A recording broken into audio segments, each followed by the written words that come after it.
beaucoup. Je le respectais beaucoup. C'est à partir de lui que j'ai beaucoup appris dans le ministère. Ma vie a changé lorsque je l'avais rencontré, surtout spirituellement, même physiquement aussi. Alléluia. Donc pour moi, c'est une grâce et c'est une grâce pour toi aussi. Amen. Voilà pourquoi, par tes acclamations, je suis en train de supplier à Papa de monter sur la chair encore une fois ce soir. Alléluia. Que Dieu vous utilise, Papa.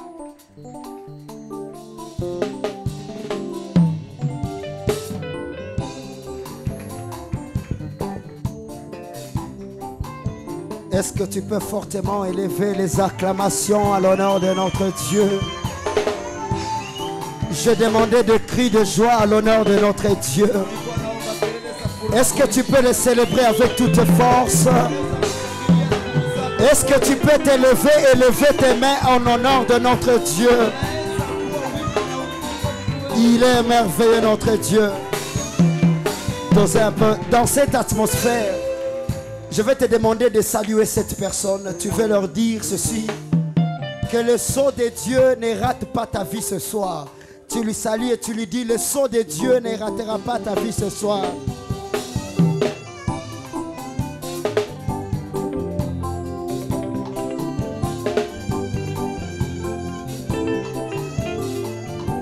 Salue-le avec joie.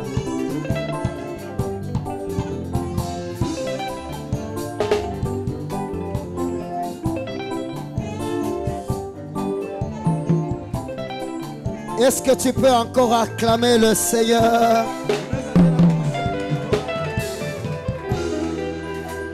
Lève-toi, il y a une chanson qui me dérange trop ces derniers temps. J'aimerais qu'on les chante ensemble, parce que c'est la synthèse de notre séminaire.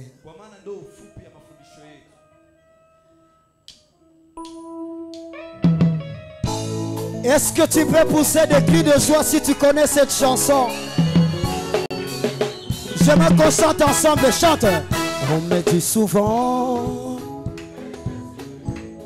plus fort, Jésus était juif, qui n'était pas de ma race. Mais moi, tout ce que je sais, il mourut pour moi.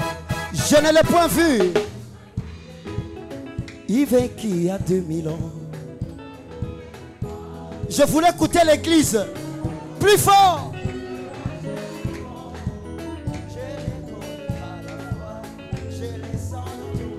Il est dans mon cœur. Il est dans mon cœur. Et fait briller toute ma vie. Et si moi je vis, c'est lui qui lève. Même si je tombe, c'est Jésus qui me relève. Il me tient la main. Je l'aime bien. Il me tient la main. Est-ce que tu peux pousser des cris de joie?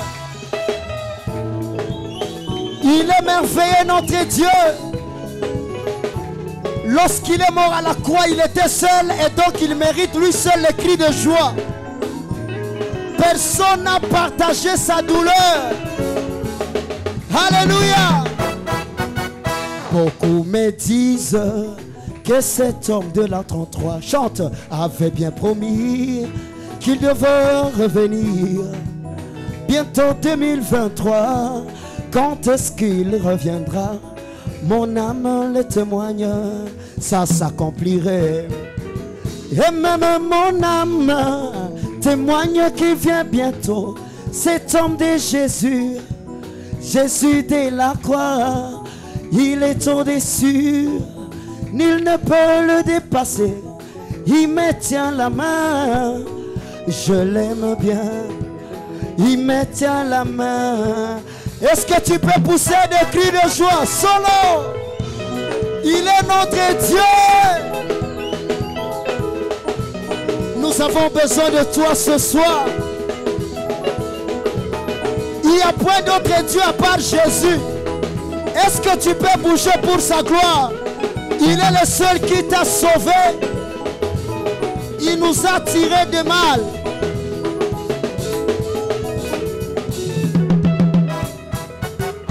Il est dans mon cœur.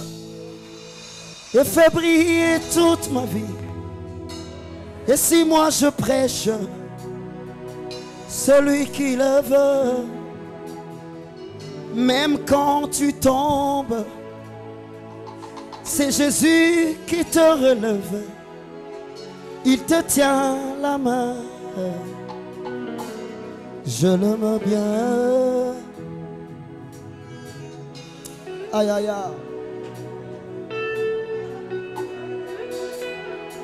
Nasina koma yayo.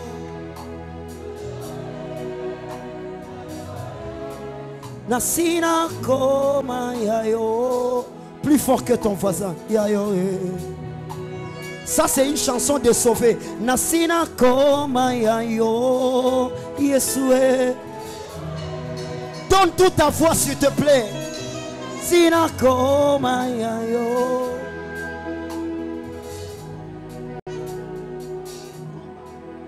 Ozo batelanga ngaye. Ozo batelanga ngaye. Ensemble avec la musique. Ezatango nayo yayo yayo ezatango nayo yayo. Terminons avec ça. Ozotombo langa yope gaye. Ozotombo langa gaye. Est-ce que tu peux célébrer l'Éternel ton Dieu? Il est merveilleux. Je demande 30 secondes d'acclamation. 30 secondes seulement qu'on acclame le Seigneur.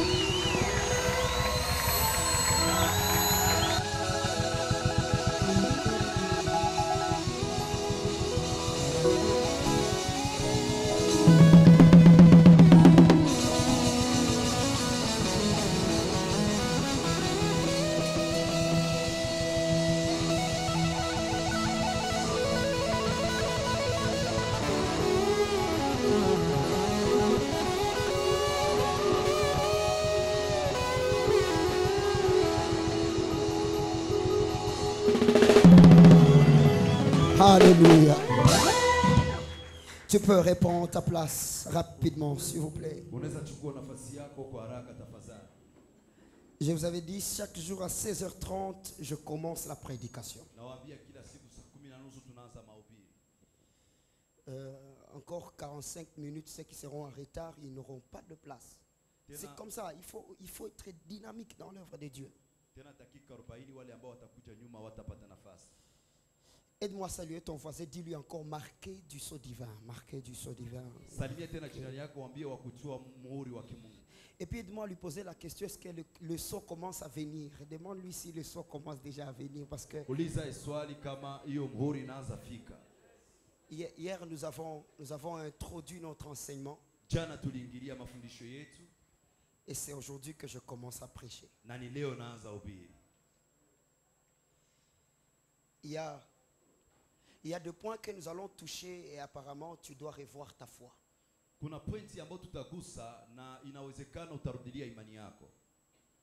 Parce que la même manière que moi j'ai moins de pitié que toi et Christ a plus pitié de toi.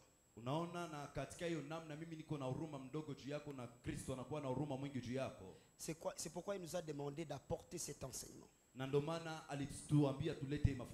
Tu as beaucoup entendu de la part de Dieu, mais les choses ne marchaient pas. Mais le moment est arrivé où tu dois bénéficier des avantages du ciel. Je vous dis chaque jour, quand on finit à construire une maison, tu peux changer les murs comme tu veux. Mais tu ne verras personne faire le changement de la fondation. Parce que pour changer une fondation, il faut détruire toute la maison. Et c'est ça le grand danger. Si tu as des problèmes dans la fondation de ta foi, Kama unakuwa na tatizo katika misingi ya imani yako, je vais le dire dans le Swahili de Baluba, inabidi uanzulule. Il faut recommencer les choses. uanzilie vitu. C'est pourquoi la Bible dit nous avons posé les fondements comme des sages architectes. Ndio maana Biblia inasema ya kwamba tuliweka misingi kama vile wajezi wenye hekima. Ça veut dire les fondements de la parole doivent être bien placés dans ta vie. Nikusema misingi ya neno inapaswa wekwa vizuri katika maisha yako. Et ce soir le Seigneur va te faire encore beaucoup du bien. Na jioni hii Bwana atakutendea tena mema mengi. Lisons la parole de Dieu. Tusome neno la Mungu. 2 Corinthiens chapitre 1er. Wakorinto wa pili sura yake ya kwanza. Le 21e au 22e verset. Mstari wake wa 21 mpaka 22. Si tu as la Bible, tu vas lire, ça fait du bien. Kama uko na Biblia utasoma, inafanya vizuri. 2 Corinthiens chapitre 1er. Wakorinto wa pili sura yake ya kwanza. Le verset 21, la Bible est en train de dire: Mstari wake wa 21 Biblia iko nasema, c'est lui qui nous a affermis avec vous en Christ et qui nous a oints, c'est Dieu, lequel nous a aussi marqués d'un sceau et a mis dans nos cœurs les arts de l'esprit. Amen. Je répète, c'est lui qui nous a affermis avec vous en Christ et qui nous a oints, c'est Dieu, lequel nous a aussi marqués d'un sceau et a mis dans nos cœurs les arts de l'esprit. Nous célébrons la parole de Dieu. Déjà hier j'étais en train d'introduire en disant que un sceau c'est une marque. C'est un signe aussi et une empreinte destiné à garantir l'authenticité d'un document ou bien d'une information et de protéger cette information et ces documents contre sa violation. Et déjà les Écritures étaient en train de dire nous sommes une lettre écrite par l'Esprit de Dieu. Dans d'autres sens, une lettre sans sceau est une lettre sans valeur. Même si tu es un chrétien de 30 ans, si tu n'es pas marqué du sceau de Dieu, tu auras un problème. Et en tant que docteur, laisse-moi dire merci au diable de la révélation qu'il nous a apportée. Vous allez me demander comment. C'est quand lui va établir le règne de l'Antéchrist, qu'il y aura une loi qui dira celui qui n'a pas la marque de la bête, celui qui n'a pas le sceau de la bête, Papa Raphaël, il n'aura pas le droit d'acheter, ni de vendre, ni de faire quelque autre chose. Et comme ce monsieur est venu du ciel, là c'est quand il est Satan. Mais quand il est Lucifer, il a vu qu'il y a des grâces qu'on ne peut pas avoir de Dieu si tu n'as pas le sceau. Parce que le système de diable c'est de pirater le système de Dieu. Ce n'est pas seulement au temps de l'Antéchrist où tu ne pourras pas acheter ni avoir de faveur. C'est encore jusqu'aujourd'hui pour les enfants de Dieu qui n'ont pas la marque de Dieu. Ils veulent aussi collaborer avec le ciel. Mais comme tu n'as pas le sceau, tu n'as pas le droit de faire la transaction. Mais je déclare ce soir sur toi, si tu as appelé le ciel et le ciel n'a pas réagi, à partir de ce soir, tu diras notre Père qui est aux cieux, et lui il répondra oui mon fils qui est sur la terre. Et il te dira tu n'es pas seul, je marcherai avec toi. Et la Bible dit tous ceux qui reposent sous l'abri de l'ombre de Dieu, ils sont dans le repos. Je déclare sur ta vie, reçois le sceau de Dieu pour marcher à l'abri de l'Éternel.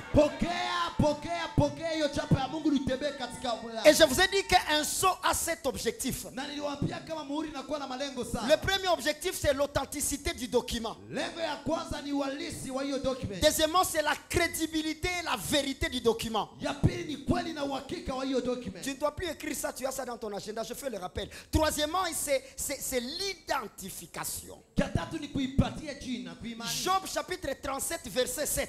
Ayubu 37 mstari wake wa 7. La Bible déclare, il met le sceau sur la main de toute créature pour que nous tous nous soyons à lui. Biblia inasema anaweka muhuri wake kwa mkono wa kila kiumbe ili sote tuwe wake. Ça veut dire toute créature a le sceau de Dieu. Nikisema kila kiumbe iko na muhuri wa Mungu. Mais ce n'est pas toutes les créatures qui ont le sceau de fils de Dieu. Lakini haiko kila viumbe ndio inakuwa na muhuri wa mwana wa Mungu. Or la Bible déclare, Japo Biblia inasema un témoignage est vrai ushuhuda iko kweli. si c'est fait par 2 ou 3 personnes. Kama inafanywa na watu wawili. Ça veut dire le sceau de la créature ne suffit pas. Ni kusema muhuri wa umbaji haitoshelezi. Maintenant il faut le sceau en tant que fils de Dieu. Asa naomba muhuri kama vile mwana wa Mungu. Et le monde attend avec un ardent désir Na ulimwengu inachunga na shauku. la révélation des fils de Dieu. Mafunuo ya wana wa Mungu. Qu'est-ce qui va nous convaincre que tu es fils de Dieu? Nini tatuonesha kama uko mwana wa Mungu? C'est lorsque tu portes le sceau de Dieu. Ni wakati unabeba muhuri wa Mungu. Tu connais que ce téléphone, c'est Apple, c'est quand tu vois l'épaule là derrière. Unajua kama hii simu ni Apple wakati unaona Apple nyuma yake. Tu ne verras jamais un Samsung avec Apple derrière. Utaona kama Samsung na Apple. Même si tu n'as pas étudié, tu sauras que c'est pirate. Hata kama ukusoma unajua kama hiyo iko. Tu ne peux pas boire un Fanta qui a le logo du Coca. Wewe siona Fanta ambayo inakuwa na picha Tu ya diras Coca. que ça c'est joli jus. Utasema hii inakuwa Parce que joli. depuis l'usine, Kwa sababu tangu mahali walipotengeneza le produit doit porter un signe qui prouve que ça vient de nous. hii inapaswa beba alama inaonyesha kama inatokea kwetu. Or l'usine des fils de Dieu c'est Christ. Japo kitu cha kutengeneza wana wa Mungu ni Et Kristo. ce qui nous prouvera que nous sommes de Christ, Na ile itakayoonyesha kama tuko wa Kristo c'est le sceau de Dieu. ni hiyo muhuri wa Mungu. Beaucoup de gens me demandent, vieux Bomo là déjà il est sceau. Où chatouambia sceau sana? Ni tout à fika. Alléluia. Quatrième des choses, ça apporte l'approbation, approuver un document. Kitu kia ine inakubalisha document. Cinquième des choses, ça fait la mise en valeur. Kitu kia tano inaipatia samani. Tu peux étudier Unaweza soma et on te donne les documents de licence. na wanakupatia document yako ya Mais kwanza si ya ces pili. documents ne sont pas notariés, Lakini kama hiyo document haikubaliki, on va te dire n'importe qui peut imprimer une pièce de licence. watakwambia kila mtu anaweza kuyafanya. Mais quand c'est notarié, Lakini wakati tu inakuwa ça veut dire c'est l'originalité. sema ni ya ukweli. Est-ce que quelqu'un peut dire amen? Sixième des choses, les sceaux apportent le verrouillage. Kitu kia sita hiyo muhuri inaleta kufuli inafunga. C'est ce que la Bible dit avec Daniel. Seul ce livre et autant de nations, plusieurs liront et comprendront. Ni yale Biblia inasema katika kitabu kia Danieli ya kwamba weka muhuri katika kitabu na wakati wa mataifa wengi wataisoma na Ça wataelewa. veut dire le sceau cache des secrets. Ni kusema muhuri inaficha siri. Ah, j'aime ça. Naipenda hii. Quand tu portes le sceau de Dieu, c'est pas n'importe qui peut lire ta destinée. Wakati unabeba muhuri wa Mungu Ah, wako kila si tu mtu étais là, tu anasoma allais ujio yako. C'est là que tu peux croiser un prophète, il veut prophétiser sa bloc, il te dit attends, je reviens. Ni pale Il ne reviendra pas parce que pour toi c'est scellé. hata rudia kwa maana kwako na wewe kwa muhuri. Maintenant je vous pose une question. Sasa nauliza Si, swali. si un homme de Dieu a difficile de lire tes secrets, est-ce qu'un sorcier les lira vraiment? Kama mtu wa Mungu anakuwa na Tu hukumu n'es pas ya là, tu kusoma allais dire siri amen. yako, mchawi ataisoma. Septième de choses, ça approuve, ça scelle une alliance. Kia saba inakubalisha inaweka muhuri kwa Ce agano. deuxième jour, Hii siku ya pili nous commençons déjà avec la révélation de 3 royaumes. tunaanza juu ya mafunuo ya ufalme tatu. Et vous allez demander pourquoi je commence comme ça. Na mtaniuliza kwa nini naanza hivi? C'est parce que quand j'ai lu la Bible, Ni kwa sababu wakati nilisoma Biblia j'ai vu plusieurs sortes de sceaux. niliona alama nyingi ya mihuri, Mais j'ai retenu seulement 2 sortes de sceaux. lakini niliweka tu alama mbili. Le premier sceau s'appelle le sceau de la sacrificature ou le sceau du sacrificateur. Aina ya kwanza inaitwa muhuri ya kuhani wala ya kikuhani.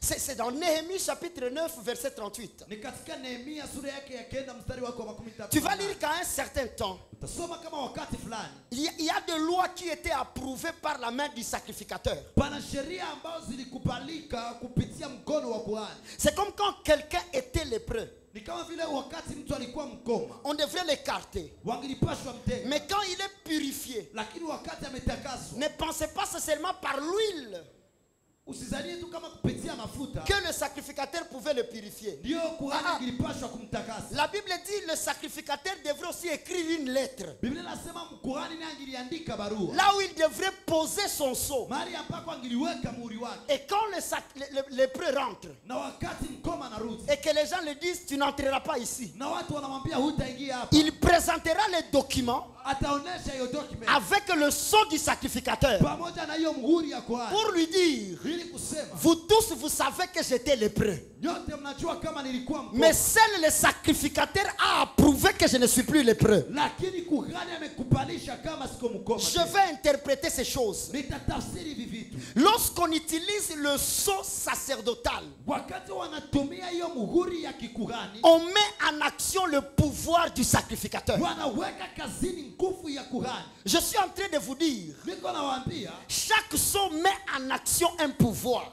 kila muhuri naweka kazini uwezo. C'est pourquoi Jésus a dit, tout pouvoir m'a été donné. Ndio maana Yesu alisema uwezo wote nimeupewa. Et moi je vous le donne. Nami nawapatia. Toute chose que vous lierez sur terre Kila kitu mtakifunga duniani sera lié au ciel. itafungwa pia Et mbinguni. tout ce que vous délierez sur Na terre yote mtayafungua hapa duniani. sera délié au ciel. Mbinguni nako Dans itafungwa. d'autres sens, Kwa msemo mwingine, le ciel a gardé les portes, mais nous les enfants de Dieu, nous avons gardé les clés de la porte du ciel. mbingu zimewakiana milango, hasa si watu wa Mungu tumebakiana funguo ya milango ya mbinguni. Attention, attention, attention, je vais dire quelque chose de très important. Fanya angalisho, nitasema kitu kia muhimu. Si le diable Kama shetani exauce à l'appel de ses serviteurs, anajipia kwa kuitia watumishi wake, Dieu lui n'exauce pas à l'appel de ses serviteurs parce qu'il est déjà avec eux. Mungu yeye ajibia kwa wiki ya watumishi wake, kwa maana iko pamoja nao. Parce qu'il dit, Kwa maana anasema, celui qui fera ces choses à l'un de mes petits, c'est à moi qu'il le fait. kwa maana nimesema yule atakayefanya hii tendo kwa mmoja wa watoto wangu. Ça veut dire, cette personne qui est assise à côté de toi, Sema mtu ambaye anakaa c'est pembeni déjà yako, une image de Dieu. ni picha ya Mungu. Tu traites bien cette personne-là peut t'ouvrir les portes du ciel. Unatunza vizuri mtu anaweza kufungulia milango ya Et mbinguni. les portes du ciel ne sont pas seulement le ciel de l'air, Na ou milango bien ya le ciel invisible. na milango ya mbinguni iko tu milango ya mbinguni ya mgewa wala isiyoonekana. Partout où Dieu habite, c'est déjà le ciel. Mahali pote Mungu anakaa hapo ni mbinguni. Parce que Paul a dit, Kwa maana Paulo amesema nous sommes morts avec lui, tumekufa pamoja naye, ressuscités avec lui, kufufuka et pamoja nous naye, sommes assis dans les lieux célestes. na tunakaa mahali pa mbingu. Comment tu vas me dire, Paul, tu es assis au ciel et tu es sur terre? Kwa nini Paulo taniambia unakaa mbinguni? J'ai compris que quand Dieu est dans nos vies, nos cœurs deviennent un ciel. Nilielewa kama wakati Mungu uko ndani ya maisha yetu, roho zetu zinakuwa Et mbingu. si j'ai dit que quelqu'un peut t'ouvrir le ciel, Na kama nasema mtu anaweza kufungulia c'est mbingu, parce que Dieu peut utiliser le cœur bon de quelqu'un pour te faire du bien. ndio kwa maana Mungu anaweza tumia roho ya mtu ili apate kutendea mema. Écris dans ton cahier, notez bien. Andika katika buku lako. Il y a des choses que Dieu ne fera jamais sans la présence de l'homme. Kuna vitu Mungu atafanya kama bila uwepo wa mwanadamu. Même si tu fais 40 jours à sec, Hata kama unafanya siku même si tu parles en langue, hata kama unasema il kwa y a lugha, des choses que Dieu ne fera pas kuna vitu Mungu hatafanya tant qu'il n'y a pas un homme destiné à ça. wakati hapana mtu ambaye aliweka kwa hiyo. Il est le créateur de l'homme, Iko muumbaji wa mtu, mais il faut la présence de Marie pour la venue de Christ. lakini naomba uwepo wa Maria ligiiswa tokee. Et laisse-moi te dire, Na acha nikwambie, si Israël a retardé 30 ans de plus, kama Israeli imechelewa miaka 30, c'est parce qu'ils ont obligé Pharaon à chasser Moïse. ni kwa sababu wameshurutisha Farao mfukuze Il n'y a Musa. pas de sortie en Égypte sans la présence de Moïse. Hakuna kutoka Misri bila uwepo wa Il y a des personnes, tant que tu retardes à les accepter, tu retardes le plan de Dieu. Kuna watu wakati unachelewa kuwakubali unachelewesha mpango wa Mungu. Laisse-moi te dire, il y a des personnes qui ne sont pas des hommes, mais ils sont des mains de Dieu. Kuna watu ambao sio watu lakini ni mikono ya Mungu. Pour que Dieu te donne le travail, il ne descendra pas du ciel parce qu'il n'a pas l'importance à ça. Kama mpunga ili Mungu apate kupatia kazi atashuka mbinguni kwa maana na faida katika. Dieu peut vouloir que nous restons ici du matin au soir en train de l'adorer. Mungu anaweza taka tubakie hapa asubuhi mpaka jioni. Vous savez pourquoi? Mnajua kwa C'est nini? parce qu'il est esprit. Ni kwa sababu yeye ni roho. Notre Dieu est esprit. Mungu wetu ni roho. Et ceux qui Na l'adorent, wale watamwabudu l'adoreront en esprit et à la vérité. watamwabudu katika roho. Mais na nous, kweli. nous avons l'esprit Lakini sisi tuko na roho et la chair. na mwili. Lui-même, il nous demande, Peke yake anatuuliza. marchez selon l'esprit. Tembeeni pamoja na Et roho. vous n'accomplirez pas les désirs de la chair. Na mtaitimiza matendo ya mwili. Ah, papa, qu'est-ce que tu es en train de vouloir nous dire? Nini uko napenda Mais kutuambia? le désir de la chair, c'est manger. Lakini tamaa ya mwili ni Mais le désir de la chair, c'est étudier. Tamaa ya mwili ni kusoma. Il est en train de nous dire, Iko natuambia, pour être spirituel, ili uwe kiroho, connectez-vous au spirituel. mjiunganishe na Et kiroho. pour être charnel, Ili uwe kimwili, connectez-vous mjiunganishe au na charnel. Il y a des choses que Dieu ne donne pas si tu n'as pas de relation. kuna vitu ambavyo Mungu atapana kama huna uhusiano. Sujiwawe.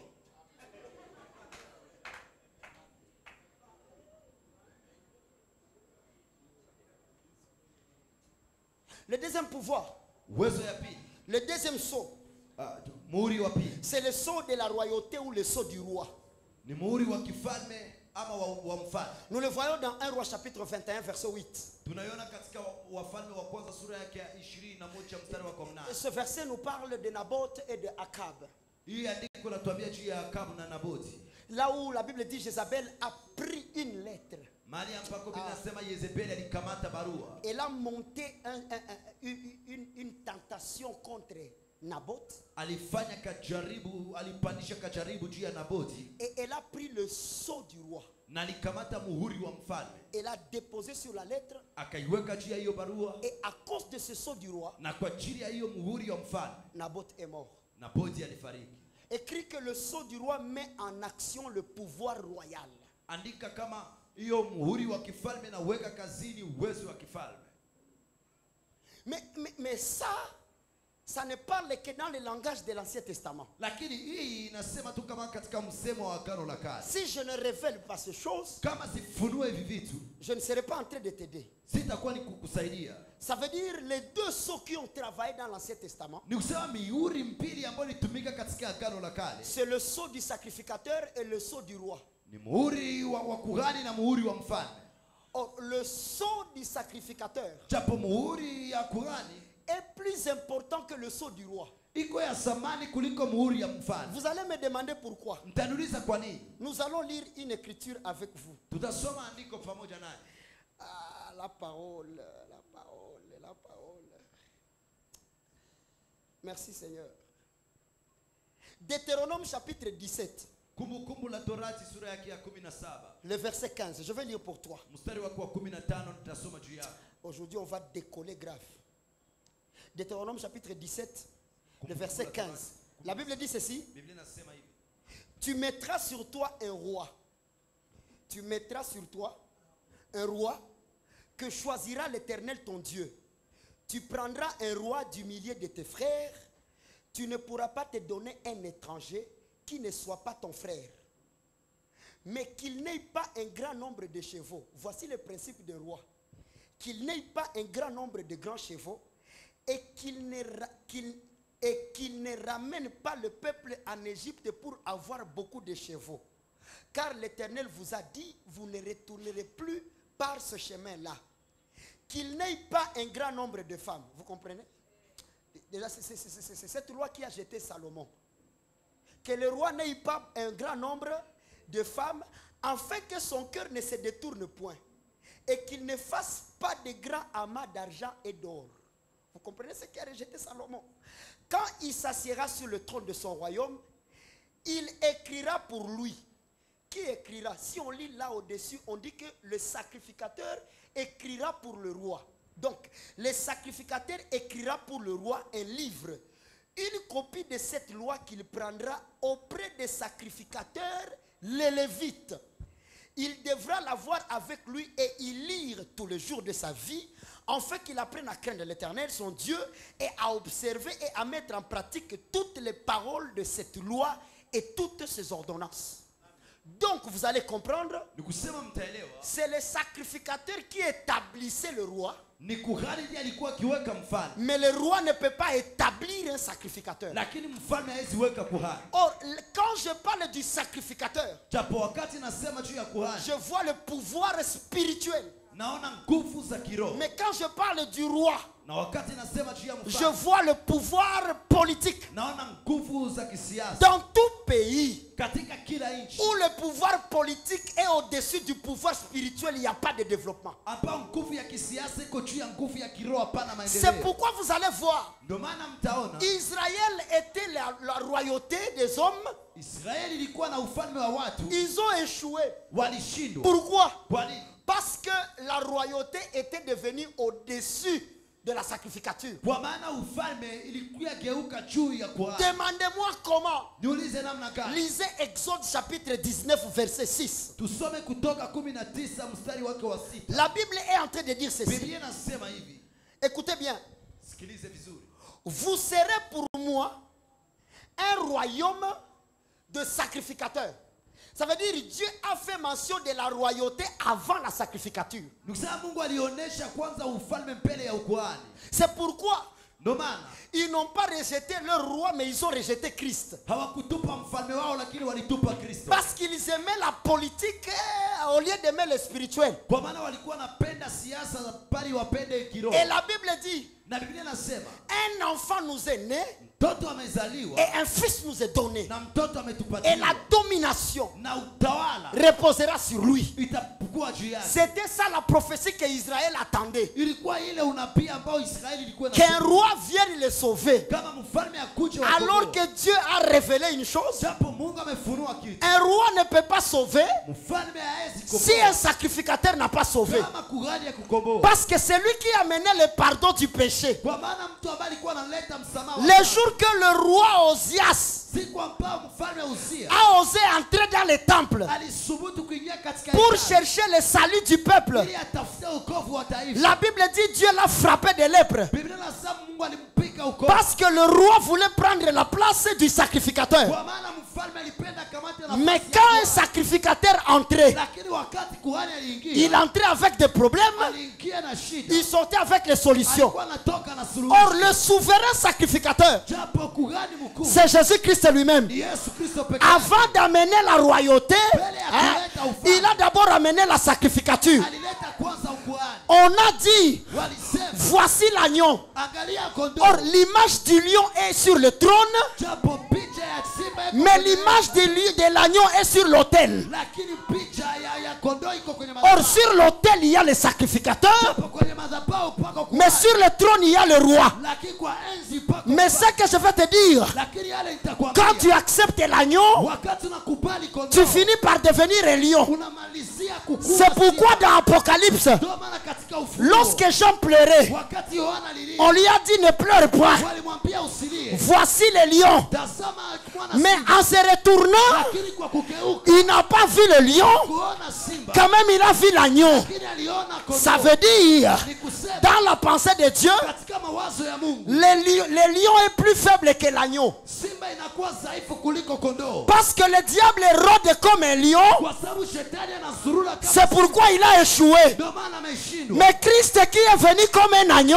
Lakini Kristo ambaye alikuwa lui il a réussi. yeye alifaulu. Or le lion qui a la force, Japo simba inakuwa c'est le symbole de la force, de l'orgueil. ni picha ya kiburi. Mais l'agneau est qualifié dans son humilité. Lakini kondoo inaonyesha katika utulivu wake. C'est pourquoi au ciel, Ndio maana mbinguni Dieu est connu comme lion. Mungu anajulikana kama Mais sur simba. terre, Lakini duniani nous le connaissons comme l'agneau. tunamjua kama kondoo. Parce que le principe de la terre, Kwa maana kanuni za duniani pour être élevé, il faut descendre. ili upate kuinuliwa unapaswa. Mais le principe du ciel, Lakini kanuni za mbinguni pour être élevé, il faut élever. ili upate kuinuliwa unapaswa. C'est pourquoi la Bible dit, il l'a élevé au-dessus de toute domination. Ndio maana Biblia inasema alimuinua juu ya kila ufalme. Or, quand je parle du trône, Japo kama nasema juu ya je vois la royauté. nasema juu ya ufalme. Quand je parle de l'autel, Nikisema juu ya madhabahu. je vois la sacrificature. Naona ukuhani. Or, sur l'autel, Japo kwenye madhabahu on verse le sang. wanamimina damu. Mais sur le trône, Lakini kwenye enzi on verse de l'huile. wanamimina mafuta. Or, le sang, c'est le sacrifice. Japo damu ni sadaka. Mais l'huile, c'est la gloire. Lakini mafuta ni Dans utukufu. d'autres sens, Kwa msema mwingine, Israël cherchait la gloire avant le sacrifice. Israeli ilikuwa inatafuta utukufu mbele ya sadaka. Mais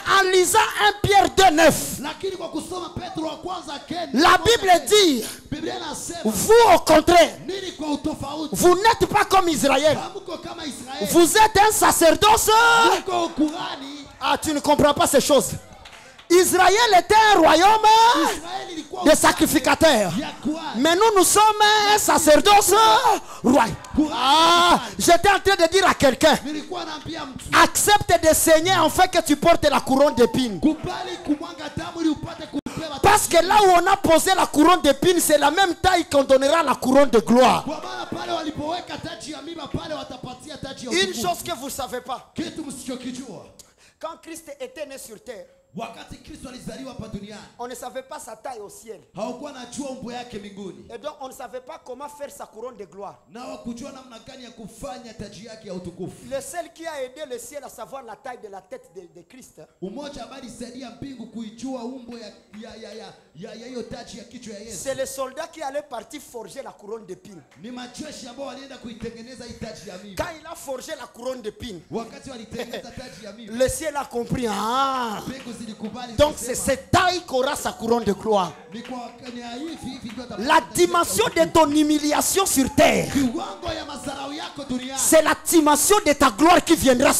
ciel. kiwango ya utukufu yako itatoka mbinguni. Je vous le dis toujours, Nawaambia kila mtu, quand les gens vont sur la poubelle, wakati watu wanaenda kwenye jalala c'est pour jeter. ili wapate kutupa, Mais quand Dieu lakini wakati Mungu part à la poubelle, anaenda kwenye jalala, c'est plutôt pour ramasser. haya ni ili apate kuokoa. Même si les gens te vomissent, Hata kama watu wanakutapia, il y a encore quelqu'un qui peut t'avaler. wako yule ambaye anaweza kumeza. C'est pourquoi les gens disent, Ndio maana watu wanasema, comment il s'appelle Messi namna gani anajiita Masihi, alors qu'il s'assoit avec les gens de mauvaise vie? japo anakaa na watu wa maisha mabaya. Jésus n'est pas venu parce que le monde était propre. Yesu hakuja juu dunia ilikuwa, Il était venu parce que le monde était sale. alikuja kwa maana dunia ilikuwa chafu. Donc Dieu est saint parce que nous sommes pécheurs. Ni kusema Mungu yuko mtakatifu kwa maana sisi ni wafanya. N'accepte pas de garder la culpabilité du péché Usikubali kuichunga hiyo kujihukumu juu ya parce que l'agneau nous a purifiés. kwa maana kondoo imetutakasa. 1 Pierre 2:9.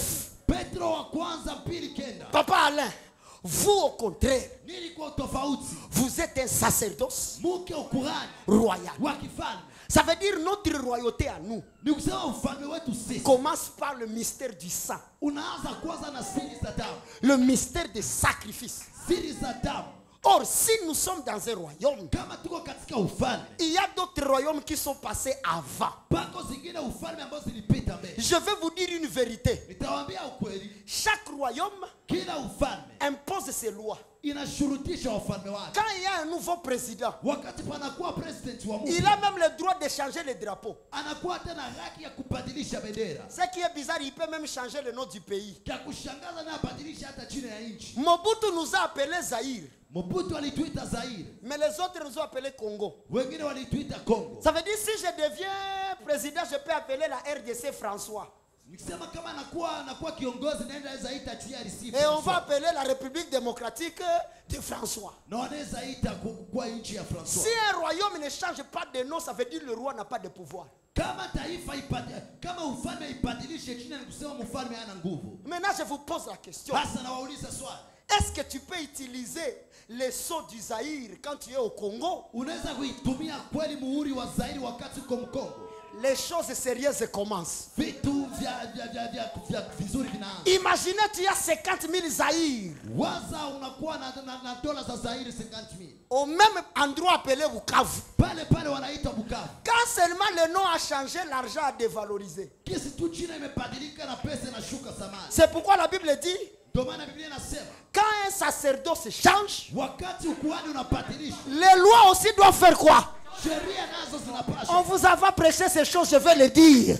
Kuhubiri Les sacerdoces ayant changé, ukuhani kwa kubadilishwa, les lois aussi ont changé. sheria nazo zimebadilishwa. Si tu oses utiliser les lois de l'ancien sacerdoce, Kama unasubutu kuitumia sheria za kuhani ya zamani, Dieu est aveugle et orgueilleux. Mungu yuko kiponga na kuwa na mwenye kiburi. Parce que Dieu est toujours à jour. Kwa maana Mungu tu anakuonekana kwa sasa. Osée 4:6. Hosea 4:6, Mon peuple périt taifa langu linaangamia par manque. kwa kukosa. Mais tu connais trop de choses. Unajua vitu vingi. Ce qui te manquait, Kitu ambacho c'est kinakukosa, les informations qui te disent tu es dans quel royaume. taarifa za kukuambia uko katika ufalme gani. Et dans l'histoire de l'humanité, Na katika historia ya ulimwengu il n'y a eu que 3 royaumes. palikuwa tu ufalme tatu. 3 royaumes. Ufalme tatu. Et grâce soit rendue à Dieu, Na utukufu imrudilie parce Mungu. que nous ne sommes pas dans le premier royaume, Kwa maana hatuko katika ufalme wa nous ne kwanza. sommes pas dans le deuxième royaume, Hatuko katika ufalme wa pili. mais nous sommes Lakini tuko dans le troisième royaume. katika ufalme wa tatu. Si tu prends les francs zaïrois, Kama unakamata hizo pesa za Zaire, la terre n'a pas changé. dunia haikubadilika. La terre, udongo. Udongo haikubadilika. Le même endroit où tu es, mahali hapako huko, le même endroit appelé Congo, c'est le même endroit qui s'appelait Zaire. Ni pale ambako palikuwa panaitwa Kongo, ni pale paliitwa Zaire. Mais tu viens avec les francs zaïrois. Lakini unakuja na hiyo pesa za Zaire. On va te répondre. Watakuchibia. Mon fils, je vais le dire en Swahili. Hii makuta haitumikake. Ile makuta inaweza tumika tu mubulozi na mubufumu. Ndio bana nakwambia kasi tu upate hii makuta faut lete un Zaire. Unajua sasa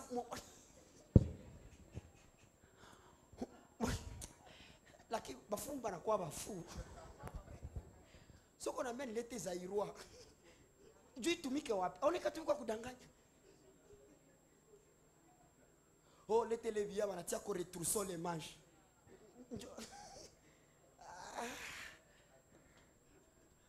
Deuxième exemple. Mfano ya pili. Tu pars en Ouganda. Unaenda Uganda. Moi-même. Peke yako. J'étais en Ouganda. Nilikuwa Uganda. Et je me suis retrouvé dans la poche avec un 50 000 shillings. Na nikajikutana katika mfuko wangu panakuwa shilingi 50. Et j'ai regardé, j'ai dit, na niliangalia nikasema, si j'étais en Ouganda, kama nilikuwa Uganda, une poule s'achète à 15 000 shillings. Kuku inauzwa inauzwa shilingi 15. Elfu 15. Waganda wako natusikia. Maintenant si j'ai 50 000. Asa hapa nakuwa na 50,000. J'ai combien de poules dans ma poche? Niko na kuku ngapi kwenye mfuko wangu? J'ai 3 poules. Niko na kuku 3. Mais seulement comme je suis au Congo. Lakini kisi tu niko Congo. Je suis comme si je n'ai. Niko kama vile sina kitu. Vous êtes intelligent. Hein? Sasa hivi vitu vitakugeukia utalomba Mungu huruma. Comme je suis au Congo. Kisi niko Congo. Je peux dormir affamé. Ndezalala njaa. Seulement parce que j'ai l'argent. Ni kwa sababu niko na pesa qui ne porte pas le sceau du Congo. Hapo haina muhuri ya Congo. Voilà pourquoi beaucoup de chrétiens souffrent. Ona ndo maana Wakristo wengi wanateseka. Nous sommes dans le 3e royaume. Tuko katika ufalme wa 3. Mais nous voulons travailler avec Dieu comme ceux qui sont dans le 1er royaume. Lakini tunapenda tutumike na Mungu kama vile wale waliokuwa katika ufalme wa kwanza. Est-ce que je peux monter dans l'enseignement maintenant? Ndeza panda sasa katika mafundisho. Acclame un peu Jésus, on va monter. Shangilia basi Yesu. Écrit la révélation de 3 royaumes. Andika ufunuo ya ufalme 3. Je vais commencer avec un verset. Taanza na andiko que tu as toujours lu mais tu ne comprenais pas ce qu'on disait. Ambao unasoma kila mara lakini ulikuwa unajua nini, ulikuwa unasikia nini 1 Corinthiens chapitre 15. Wakorintho wa kwanza sura ya 15. Le verset 50. Mstari wake wa 50. 1 Corinthiens 15:50. Wakorintho wa kwanza 15:50 yake.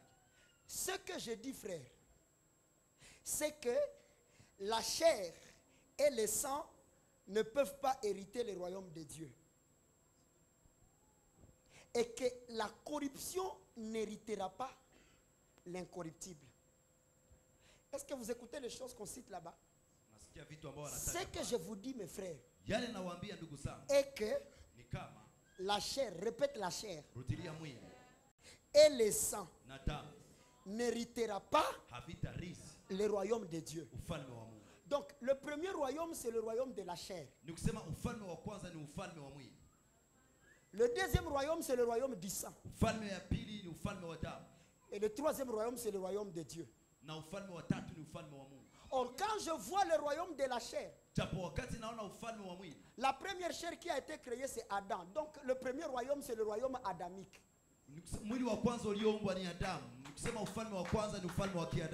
Si seulement tu es dans le royaume d'Adam, tu ne peux pas hériter le royaume. Utaelewa.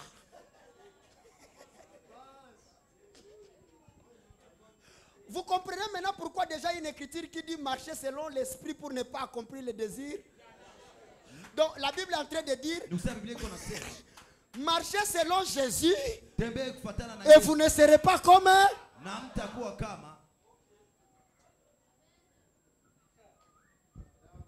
royaume adamique.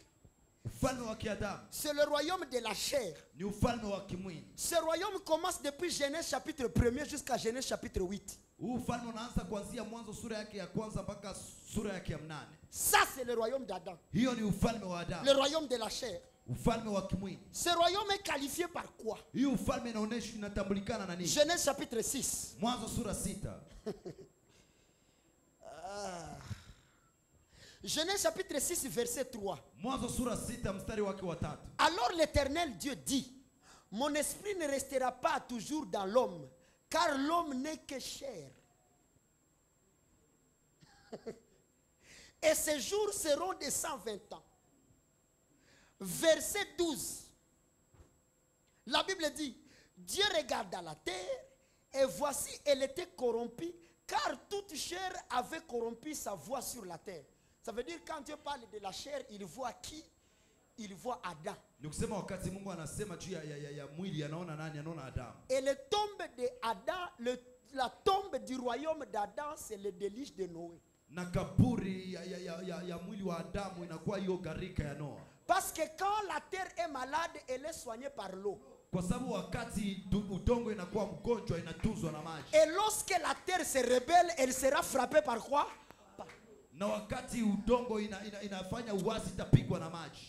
Est-ce que qui n'est pas en train de m'écouter? Parce que si tu ne m'écoutes pas aujourd'hui, demain tu ne viendras pas au culte parce que tu diras je ne comprends rien. Et tous ceux qui ne comprennent pas, ça veut dire n'ont pas le sceau. Donc fanya nguvu fetu sambla uelewe. Ata uelewe fatu juka uelewe. Tutasema huyu anani.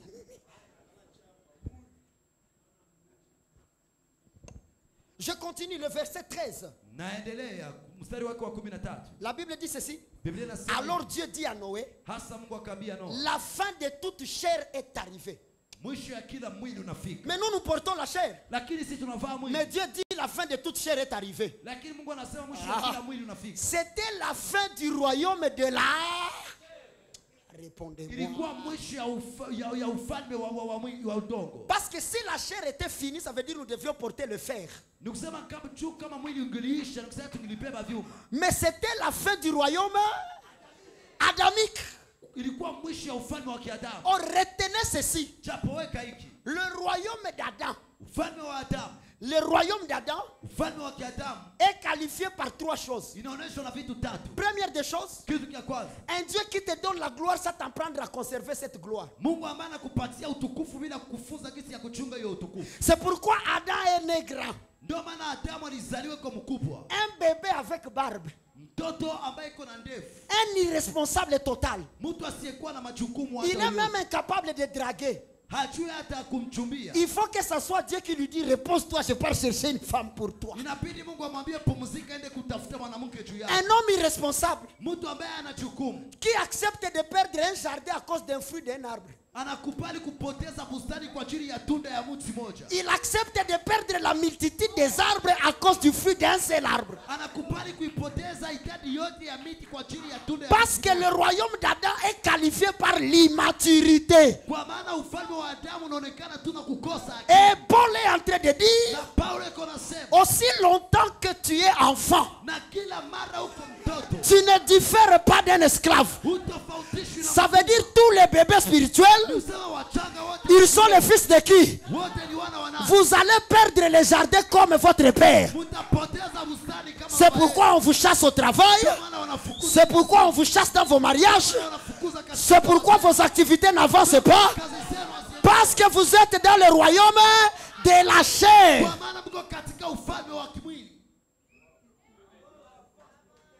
Et c'est pourquoi entre Dieu et vous, ça ne marche pas. 7 jours secs pour demander le mariage à Adam. Est-ce que tu oublies que quand tu es au féminin, quelqu'un est au masculin?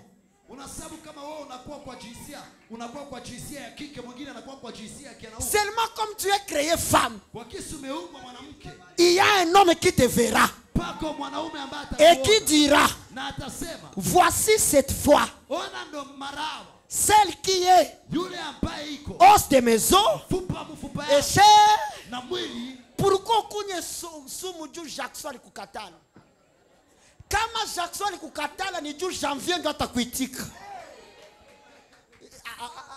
Ce que je veux dire, c'est terrible.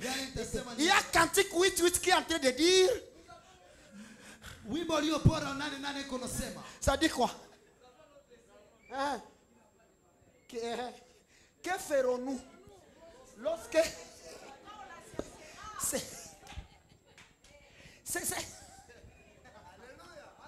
la Bible déclare un frère est en train de se pleurer. J'ai ma sœur, elle est belle, mais le grand danger dans sa poitrine, elle n'a pas de sein. Quand son fiancé viendra, tout à mwambia. Parce qu'en Israël, la barbe prouvait la maturité de l'homme, mais les mamelles prouvent la maturité de la femme. Et comme Israël était des enfants, ils devraient être nourris pour grandir. C'est pourquoi Dieu ne s'est plus appelé Jéhovah, il s'est appelé Adonai. Or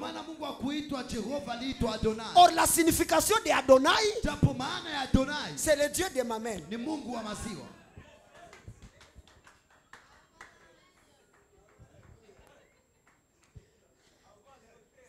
Ça veut dire, si tu n'as pas la maturité spirituelle, pasteur, ule mukristo atakukata yasho. Mbona ito adime mesione mafanikio. Minjo minawaga balifanikisha.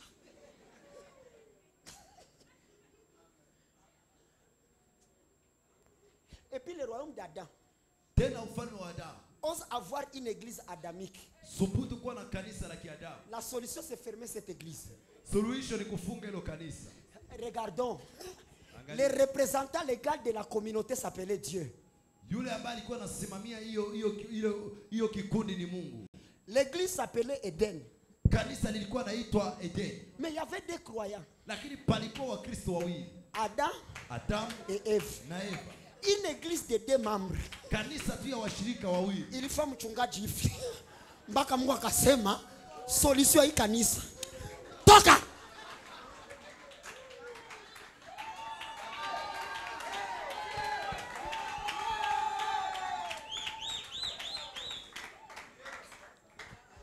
La seule solution d'une église immature, c'est la fermer.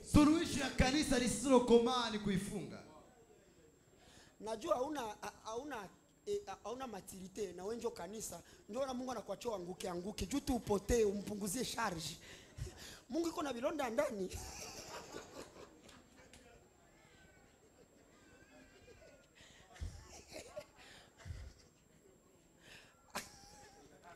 Alionesha saa mwenye anapona kumbi hakuponaka. Njoo maana saa Paulo anenda uwa kanisa ya Madamase. Anamwambia Paulo, kwa nini unanirudisha msalabani? Mbona iponaka? Kumbi kuna bilona.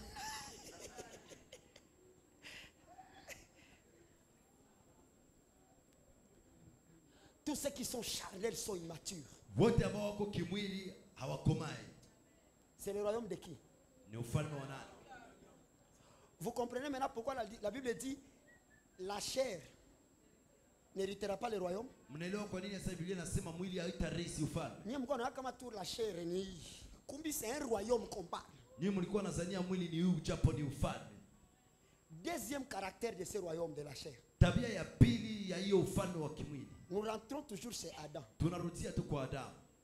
C'est un royaume qui s'est brisé parce qu'on ne devrait pas manger. Tu ne mangeras pas.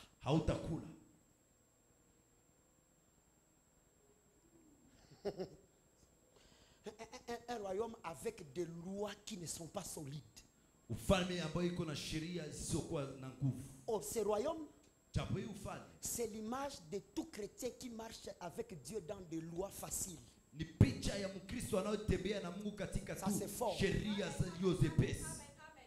Il y a des genres de chrétiens, si le pasteur a tourné sur lui, il change d'église.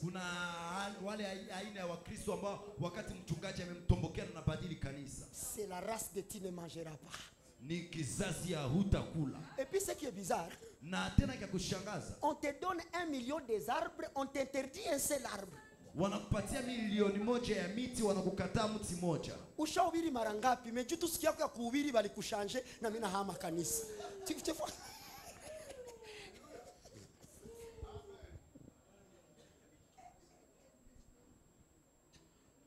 Ton mari t'a toujours fait du bien. Mume wake ameshakufanisia tu vizuri, mais seulement comme il n'a pas fait ce que tu as demandé. Lakini kisi ya kufanya yale ambayo umeomba. Et d'ailleurs, toi, tu ne m'aimes jamais. Tu ne m'as jamais donné même 100 francs. Je vous conseille, papa, et les parents qui sont ici, quand tu lui donnes $100, augmente 100 francs au-dessus. Pour que le jour qu'il te dira, tu ne m'as jamais donné 100 francs, dis-lui, rappelle-toi, les jours que je t'avais donné $100, est-ce que je n'avais pas augmenté 100 francs? Faites attention avec le langage de la femme. Elle peut rire hier et il va te dire, personne ne m'a déjà aimé comme toi. Si elle ose seulement pleurer demain, elle va te dire, tu ne m'as jamais aimé. Ce qu'il faut répondre, c'est rire.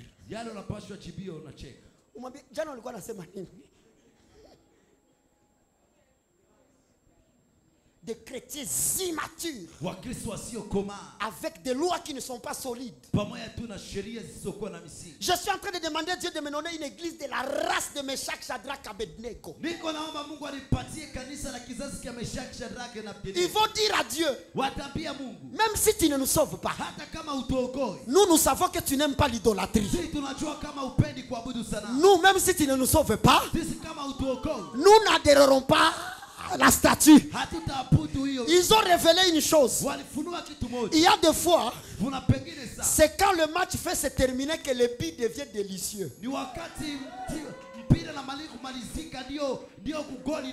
Si tu veux avoir ce goût-là, deviens fan de Real Madrid. Tu comprendras. Quand le match veut se terminer, ces genres de billes, on les appelle en lingala zombo le soir. Ce que je sais, une femme va chanter et dire, la gloire de la résurrection est plus forte que la gloire de la guérison.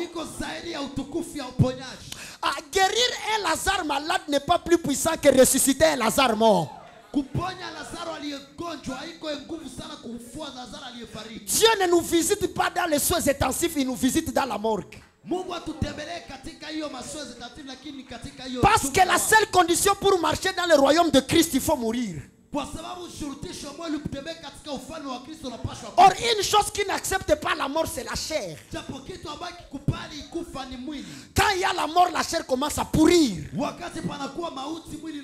Regarde, parce qu'on t'avait troublé, tu es rentré et devenu païen. Nous autres, on ne nous a pas injecté l'anesthésie. On nous a injecté le formol.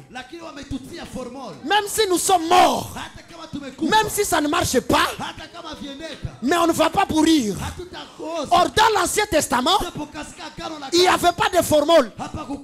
On utilise le sel pour arrêter le processus de pourriture. Ce qui est mort est conservé dans le sel. C'est pourquoi Christ savait, depuis que nous l'avons reçu, nous sommes morts. Maintenant, pour ne pas pourrir, il a dit, vous êtes le sel. Ça veut dire que ta famille ne doit pas pourrir quand ils ont le sel comme toi. Un chrétien qui parle la langue comme toi. Mais quand on entre chez toi, l'odeur de la pauvreté. La Bible déclare, j'honorerai mon serviteur. Quand Dieu dit honorer, ça veut dire te donner le respect. Et parmi les choses qui apportent le respect, c'est la richesse. Demandez à la reine de Saba. Elle a rencontré Salomon portant les habits de prière. Et Salomon lui a dit, c'est moi Salomon. La femme a dit, ce n'est pas toi. Mais quand Salomon s'est lavé et il s'est habillé comme roi, la femme a répondu, réellement c'est de toi qu'on parle. Arrête de nous parler que tu as Dieu parce que tu pries en langue. Même les comédiens commencent à faire la comédie en langue. David a dit, oui, le bonheur et la grâce m'accompagneront. Il n'a pas dit la grâce et le bonheur. Il a dit le bonheur et la grâce. Pourquoi? Parce que moi je suis Pierre. Je ne vais pas te suivre si tu n'as pas multiplié les poissons. Le bonheur c'est lié aux choses matérielles. La grâce c'est lié aux choses spirituelles. Msinyone hivi niko mtu wa Mungu. Nini natonesha?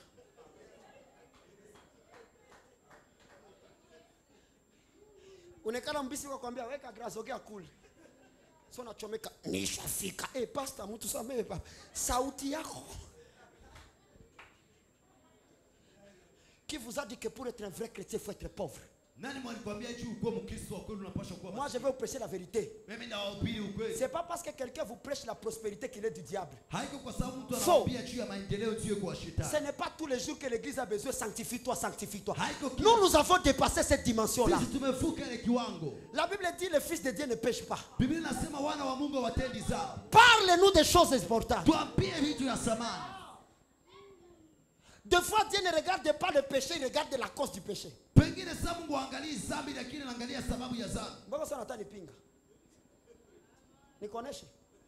Genèse.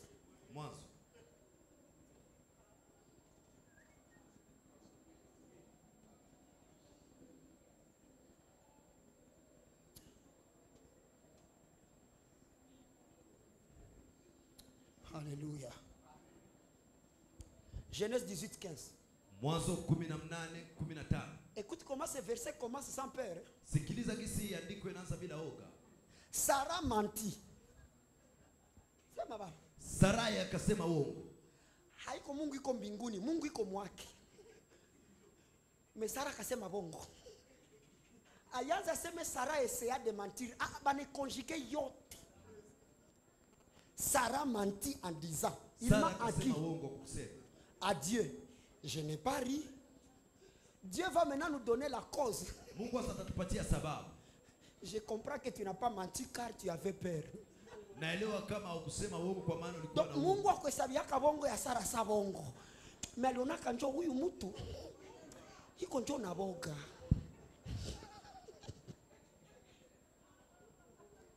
Ni wawili kweli. Fie mwenye alizini mwatanipiga majua nipige mimi na kuwili kweli. Fie mwenye alizini juu balimuviole. Haiko sawa sana mwenye alifungula migulu juu azini. Vrai ou faux? Njia haiko ile ile. Zambi haiko ile ile. Mbona unaogopa unabiua? Balipitia mapua pale pale. Maandiko peke nasema mukibana mwanamke mwabalilala mushamba musimuue. Me mukibana mwabalilala muvile mumuue. Bota bakulaliwa. Me circonstances za zambi.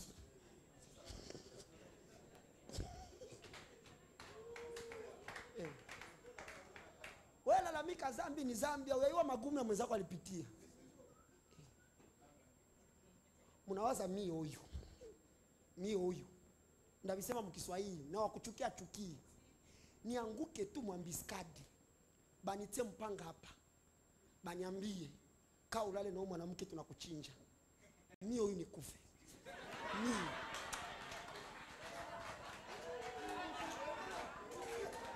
Je vous prêche la vérité. Si vous avez neema en danger, Dieu a Zambie yenye Mungu wangu anajua kama c'est pas volontaire na neza isamehe. Nitaanza niko na wahubiri bongo, je vous prêche la vérité. Na wahubiri ukweli. Mie utu, mina kama omwe bunduki neza katala toka. Me mupanga.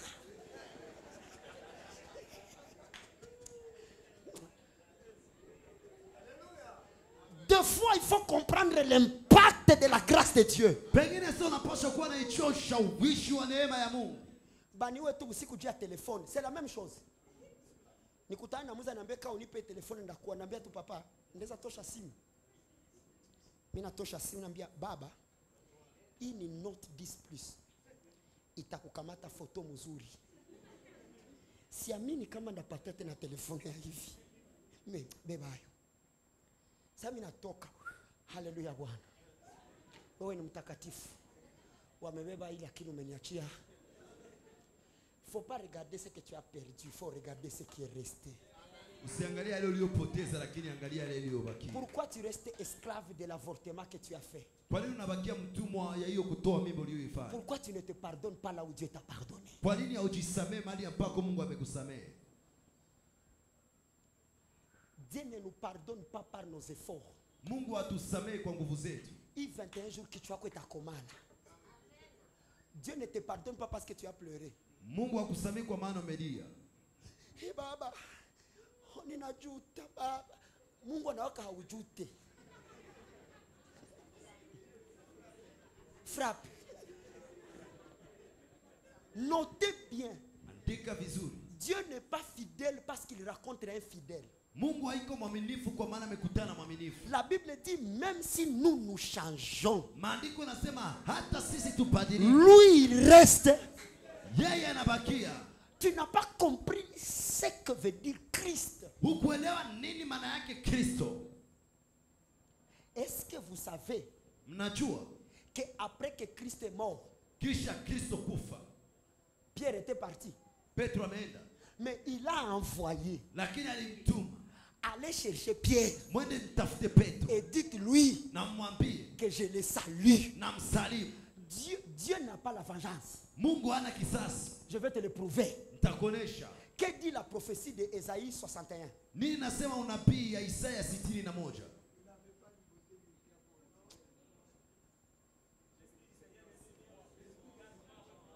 La bonne nouvelle. Pour guérir, pour annoncer une nouvelle année de grâce et un jour de vengeance. Mais quand tu lis Luc 4:18, lakini wakati unasoma Luka 4:18, twende maandiko.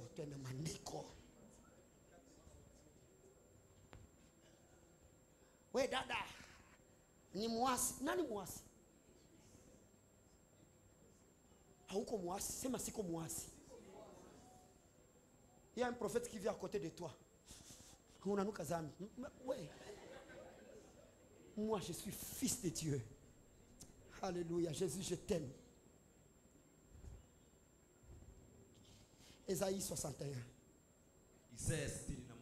Est-ce que tu peux dire?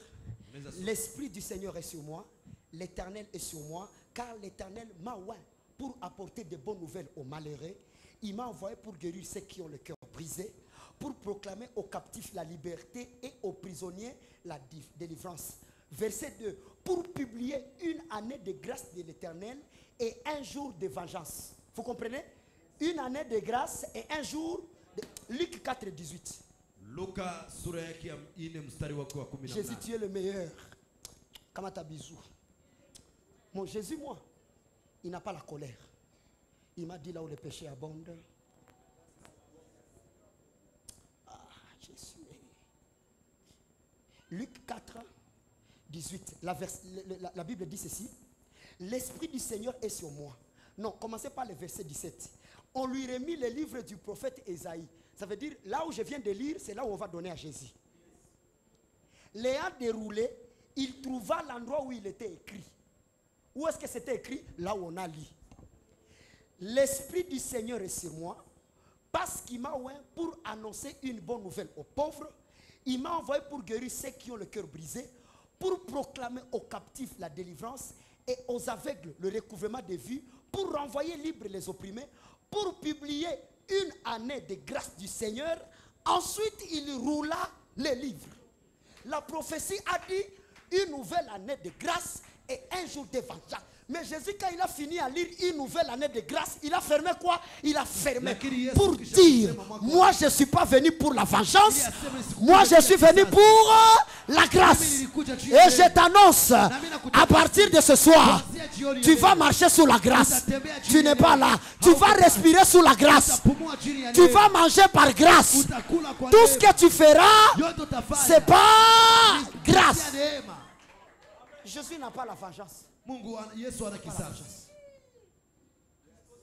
Pas la vengeance. Ne me montrez pas Christ comme s'il a le même cœur que Moïse. Usitoneshe Kristo kama vile kuna roho moja na Musa. Moïse, quand il rencontre le peuple dans le péché, il casse la loi de Dieu. Musa yeye wakati anakutana taifa katika dhambi anavunja sheria za Mungu. Avançons un peu. Tuendelee kidogo. Troisième chose pour que je termine avec le royaume d'Adam. Kitu kia tatu juu nimalize na hiyo ufalme wa Adamu. C'est un royaume entité. Ah. Ni ufalme wa Sehemu. ni ufalme wa Zehemu. Sehemu, Wa entité. sehemu wa sehemu. Adam ne régnait pas sur le monde entier, vous le savez? Adamu hakuwa anatawala juu ya ulimwengu mzima. Non, non. Adam régnait sur Éden. Adamu alikuwa anatawala tu juu ya Edeni. Le monde entier n'était pas le jardin. Ulimwengu mzima ikukuwa bustani. Parce qu'on lui a chassé de l'Éden et on lui a envoyé dans le monde. Kwa maana walimtosha katika Edeni na wakamtuma katika dunia. Ça veut dire le royaume d'Adam, c'est un royaume d'entité. Ni kusema ufalme wa Adamu ni ufalme wa sehemu. Mon pasteur, une petite chose comme ça. Kitu kidogo kama hivi. Et aujourd'hui, Na leo tellement que les hommes de Dieu sont charnels, gisi watu wa Mungu wako kimwili. il a seulement une église de 45 membres, Iko tu na kanisa ya watu 40 une entité, kakitu tu kasehemu. comme Adam. Kama vile Adamu. Dans les 45 membres, 20 sont de sécurité. Katika hiyo 45 20 wanakuwa walinzi wake. Et puis quand il entre, Kisha wakati anaingia niko na kanisa kubwa, 45. watu 45. Imaginez ici à Bukavu, nous sommes à une affaire de 1 million et plus. Hapa Bukavu tunakuwa zaidi ya milioni moja. La dîme de 1 million, c'est combien? Cha 10 ya milioni moja ni nini? Disez-moi la vérité. Quelle est l'église qui a déjà payé la dîme des membres de l'église de Bukavu? Quelle église à Bukavu qui a 100 000 membres? Kanisa gani inakuwa na watu? Nous sommes incapables même de totaliser la dîme. Sisi hatuna hata hiyo uwezo ya kueneza hiyo moja ya 10. Les jours que j'étais en Ouganda, Siku ambayo nilikuwa Uganda, j'ai vu l'église de l'homme de Dieu appelé Robert Kayanja. niliona kanisa ya mtu wa Mungu wanamuita Robert Kayanja. Batu bapata pale mina bonatu kumachi. Les gens sont nombreux. Watu wako wengi. Baka nikaanza sema, hapa bakinipa 500 francs, 500 francs. Ni maisha. Les gens sont nombreux. Watu wako wengi. Et quand tu dis Alléluia, quand ils disent Amen, même les habits font Amen. Parce que ça vient avec puissance. Inakuja na nguvu. Tu vois le nombre de caméramens Unaona idadi ya et wapiga les picha. photographes. Na wale wanaokamata Ils sont picha. plus nombreux que même les membres de notre église. Wako wengi zaidi hata wanamemba wa kanisa letu. La chorale. Kwaya. Quand tu vois la chorale, tu dis Kanisa, premier culte, deuxième culte. Et puis tu te poses la question. Kisha unajiuliza swali. Ces gens, Ah, watu ils prient le même Dieu comme nous. wanaomba Mungu kama Qu'est-ce qui fait à ce que eux, nini nafanya wao? ils soient de la race de Jaébé? Wao kama kizazi ya Yabesi. La Bible dit Jaébé pria. Biblia inasema Yabesi Et il akaomba. dit à l'Éternel, Na akaambia Bwana, si tu repousses mes limites, kama unapanua mipaka yako. ça veut dire Adam, Ni usema c'est Adamu un royaume avec beaucoup de limites. ni ufalme unaokuwa na mipaka Il mingi. y a des choses que tu ne peux pas traverser. Kuna vitu huwezi vuka. Tu as un enfant qui étudie à l'université, mais tu as le commerce de $100. Tu es Adam. Uko mtoto ambaye anasoma university lakini unakuwa na uchuruzi ya dola 100. Uko Adamu. Une onction qui n'impacte même pas ton quartier. Upako ambao ishawishi hata mahali pako pa kuishi. Uko tu stare mumwenu. Ndio sasa unatoka nje peti yako, grango na kwa stare talk. Mais des personnes comme nous. Uitiko sikatali. Si wako naniua. Bangapi hapa bananiua? Sasa. Il faut avoir la folie de l'impact. Unapaswa kuwa na bazimu ya ushawishi. Nilibambia zamani nilikuwa najikatala, mkaanza nizarau. Hii tu mshaanza jitika. Motanuzaka unajua ndakwambia yo sana. Haiko kiburi kujua vyoko navyo. C'est le charisme, c'est pas l'orgueil. Ton onction qui ne se limite seulement à votre petite église là. Upako ambao inaishia tu pale kwenye kanisa. Dis à Dieu, Ambia Mungu, je suis fatigué du royaume d'Adam. ninachoka na ufalme wa Adamu. Je veux que tu repousses napenda upate C'est kupanua ce que mipaka. Jaébé a dit. Ni yale Yabesi alisema. Repousse mes limites. Panua mipaka yangu. Et la Bible dit Dieu exauça la prière de Jaébé. Na Biblia inasema Mungu akajibia maombi ya Yabesi. 45 ans tu es commerçant mais avec ça c'est $50. Miaka 45 unakuwa mchuruzi lakini unakuwa na 150. Étudions la dimension la plus faible. Naona kiwango tu kilio chini. La Bible dit au ciel nous marcherons sur Biblia inasema mbinguni tutatembea sur l'or. juu ya dhahabu. Nous sommes sur terre. Sisi tuko duniani. Ça veut dire Mungu akifungula mbingu atie tu tundu. Na bulongo ya mbinguni ishuke. Haiko karama ndio utapata kwanza. Utalogota nini? Ça veut dire parmi vitu vinaprouver que tuko na Mungu ni franga. Ndabahubiri kweli. Kuko zingine zambi zenye unafanyaka juu ya maskini. Na uje kama kuko zambi yenye hauko dimension hauko kapable kuifanya. Juu ile zambi iko na gharama. Wewe utoke onde lala mwanamke wa Dubai wewe mwenye document yako ya bei ni CPGL. Je suis en train de vous faire comprendre, usijiite mtakatifu na uyakuwa na capacité ya kufinancer zingine zambi. Je sais de quoi je vous parle. Najua nini nawaambia. Kuko mwingine fie mwenye angali bikira juu sura yake na mupermettre abaki bikira. Siseme mtu. Meni kweli. Kuko mweko bikira juu apate wa kumjaribia. Utaupoteza hai. Je vous prêche la parole. Ne dis pas à quelqu'un qu'il est humble et il n'a pas la cause d'être orgueilleux. Usiambie mtu iko mnyenyekevu na hana sababu ya kuwa kiburi. Tu viens tous les jours à l'église, c'est parce que tu n'as pas de travail. Unakuja kila siku kanisani kwa sababu huna. Mais nous comprendrons que tu as grandi. Lakini tutaelewa kama umekomaa. C'est le jour que tu diras, je ferme ma boutique pour aller à l'église. Ça hauna boutique, baba ukinibariki sitakuacha. Meso na ipata roho na akili zimtumikie Mungu. Jua nini mumaskini na maombi ya kumtumikia vile. Et Dieu n'écoute pas les prières, mais il lit les cœurs. Na Mungu asikii maombi lakini anasoma mioyo. Il y a des chrétiens qui sont à la dimension, tu lui donnes le travail, tu lui dis tu travailleras le dimanche, il te dit comme seulement je travaillerai le dimanche, je démissionne. Kuna wakristo ambao wanafika katika ile kiwango na umpatia kazi na unamshurutisha atumike Jumapili, anakuambia kisi ndatumika Jumapili na acha kazi yako. Troisième caractère du royaume d'Adam, limite une entité. Tabia ya tatu kabisa ya hiyo ufalme wa Adamu inakuwa mpaka. Et il y a pas des gens qui sont satisfaits de la bassesse comme les croyants. Na hakuna watu ambao wanatosheka na kushushwa kama vile waamini. Na wanafungula ile andiko.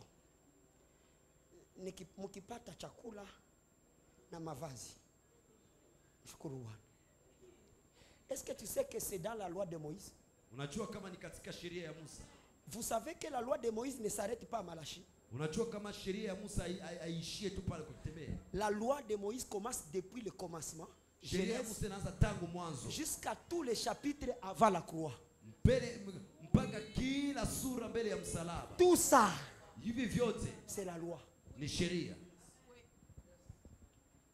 Nous voulons construire une grande église. Tunapenda tutengeneze kanisa. Comment nous allons le faire si tu restes comme tu es? Namna gani tutaifanya kama unapakia kisi huko?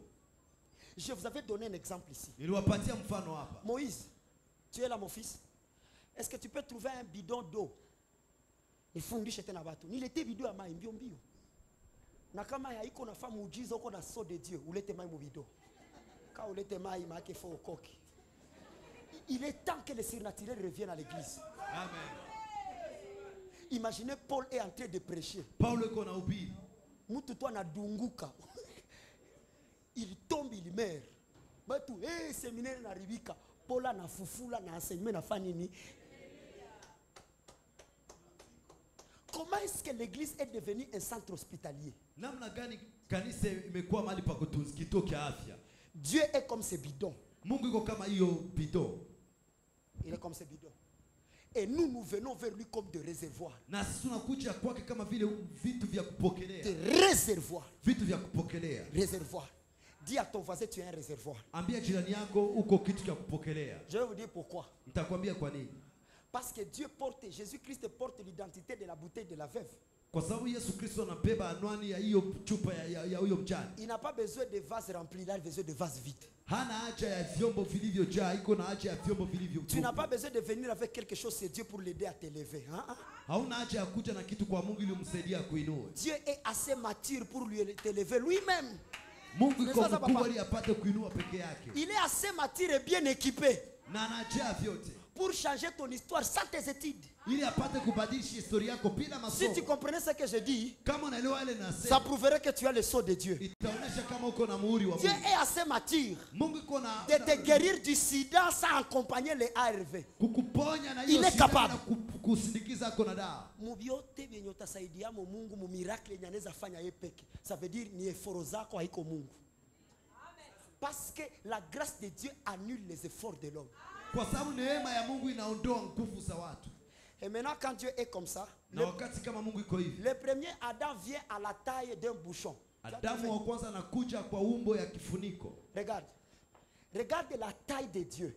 Angalia umbo ya Mungu. Mais regarde le premier Adam. Lakini angalia Adamu wa kwanza. Toi-même tu as des besoins, on ne remarque même pas que tu as des besoins. Mwenyewe unakuwa na haja na wajui hata kama una haja. Il y a des gens comme ça. Kuna watu hivi. Donc lui, yeye natajazwa na katika yasho. Papa, j'arrache $50. Ça vient. Je vois 5, je vois 10. C'est 50. Et distrait que tu es.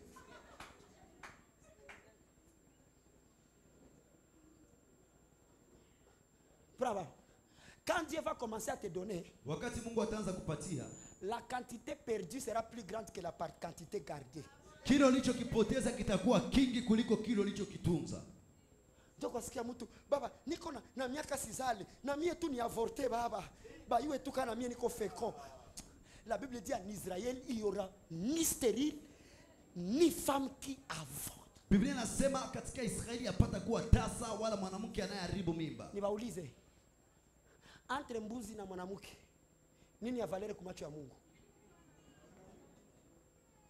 Nani? Wapi mshasikia tangazo tunajulisha kwamba dada mbuzi alizala kwa cesarienne? Mbuzi. Mshasikia mbuzi inazala kwa cesarienne? Ya wapi shoni inazala mbuzi?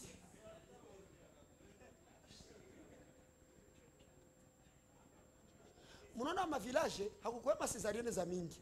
Nijua ule mama unayua bila nguvu zangu mimi nakufa. Mesa mnaishi mavilo na kama non hata vitoke batanipasula tumbu. Il y a d'autres connaissances qui nous affaiblissent. Kuna ingine ujuzi ambao inatuzofisha. Mbuzi aizali na césarienne na wewe mimi natangaza mwanamke wa splendeur, que Dieu te protège. Tu portes le son unabeba mimba. Maandiko nasema utazala kwa machungu. Ile na anesthesia unasikia machungu. Butamu ya mtoto ni buchungu.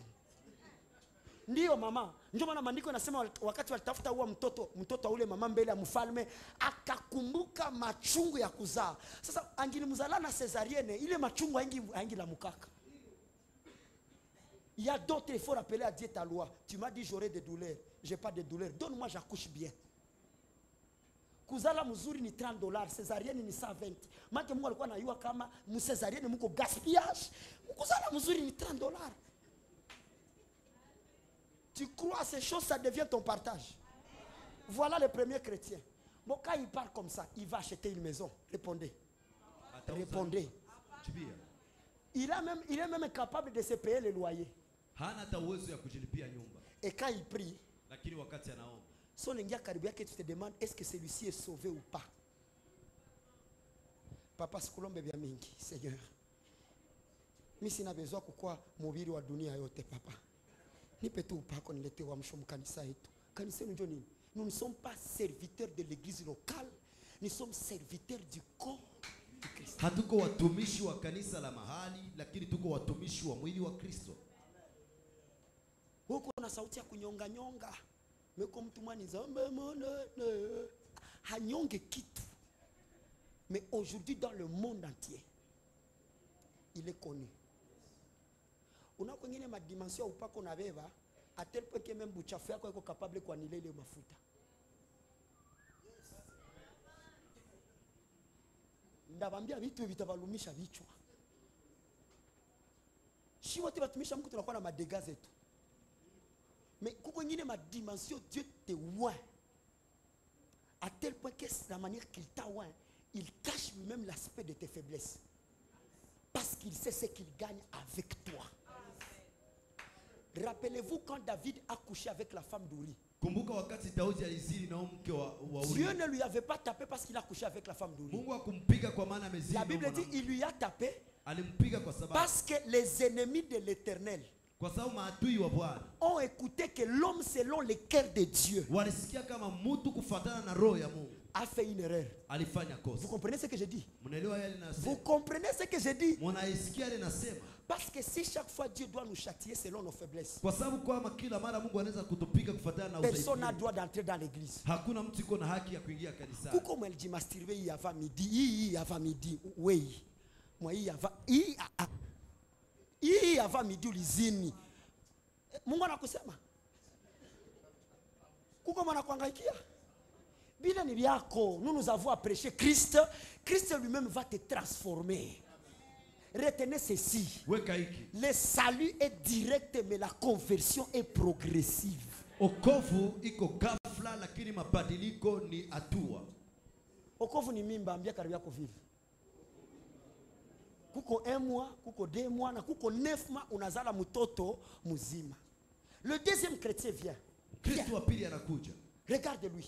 Angalia. Il vient avec une taille comme ça. Anakuja na umbo kama hili. Quand même lui, il peut déjà contenir 4 bouchons. Ndio nakutana tuko mu dimension ya Mkristo anaanza jibia mahitaji ya mwenzake Mkristo. Parce que wako simbi me ni nani mfuniko. Ndio Mungu anaanza yua nikibariki huyu roho yake mzuri atapatia huyu. Ndio maana wao kiomba nakumbuka pastor. Il faut tufike mu dimension nalomba Mungu kitu mpaka anasema hata pitia fasi ni wewe na wewe. Dieu lui donne.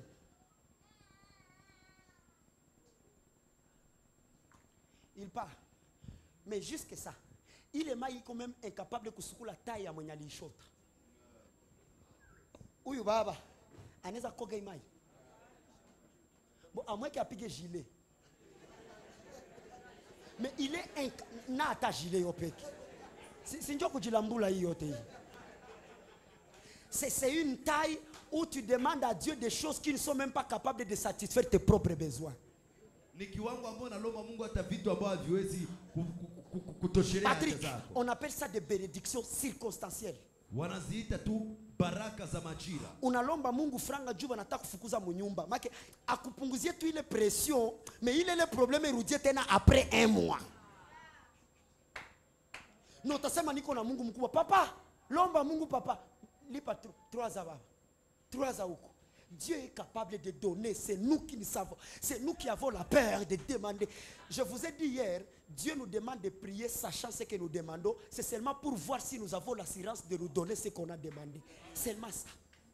Mungu anatika tuombe na anajua tulichokiomba ili tu apate kuangalia kama tunaomba kitu ambaka iko nacho. Rapidement mon fils, 3e chrétien. Mkristo wa tatu. Lui quand même il va un peu changer de taille. Il change un peu de taille. Viens rapidement mon fils. Rapidement mon fils. Lui il amène quoi? Il amène au moins, vous voyez un peu au moins. Donc hapa déjà il y a kukoga. Si oui anaweza koga. Si munijibie.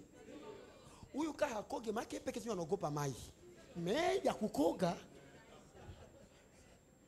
Kuko mwingine mtoto mwanambia kakoga.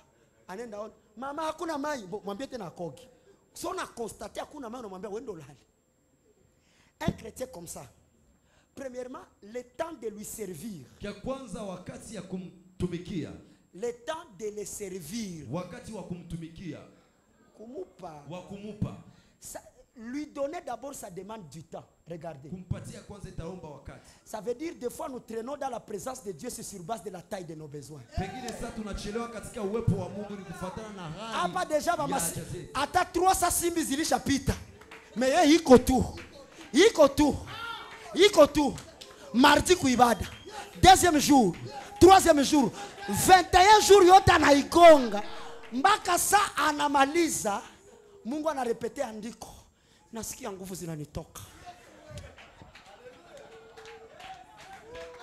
Est-ce que vous pensez que c'est seulement cette femme qui a touché Jésus? Mnadhania kama ni huyu mwanamke peke yake? Il y a ceux qui ont touché Jésus à la taille des bouchons. Kuna wengine waligusa Yesu kwa Il y a ceux qui ont touché Jésus à la taille des couvercles. kuna wengine walimgusa. Mais il y a d'autres. Lakini kuna wengine Cette femme-là, huyo mwanamke elle a touché Jésus aligusa Yesu à la taille du bassin. kiwango kia hiyo bassin. Alipiga appel mpaka telefone kazimika. Il y a une fois, Kuna pengine saa tu pars à la banque. unaenda kwenye banki, Le montant que tu as demandé pesa uliyoomba oblige à ce qu'on ne puisse pas servir les autres. inashurutisha wasipatie wengine. Est-ce que je suis en train de parler à un chrétien? Les Adam ne peuvent pas comprendre ça. Waadamu hawezi elewa hiyo. Adam anasimbi yake zamani ashachare.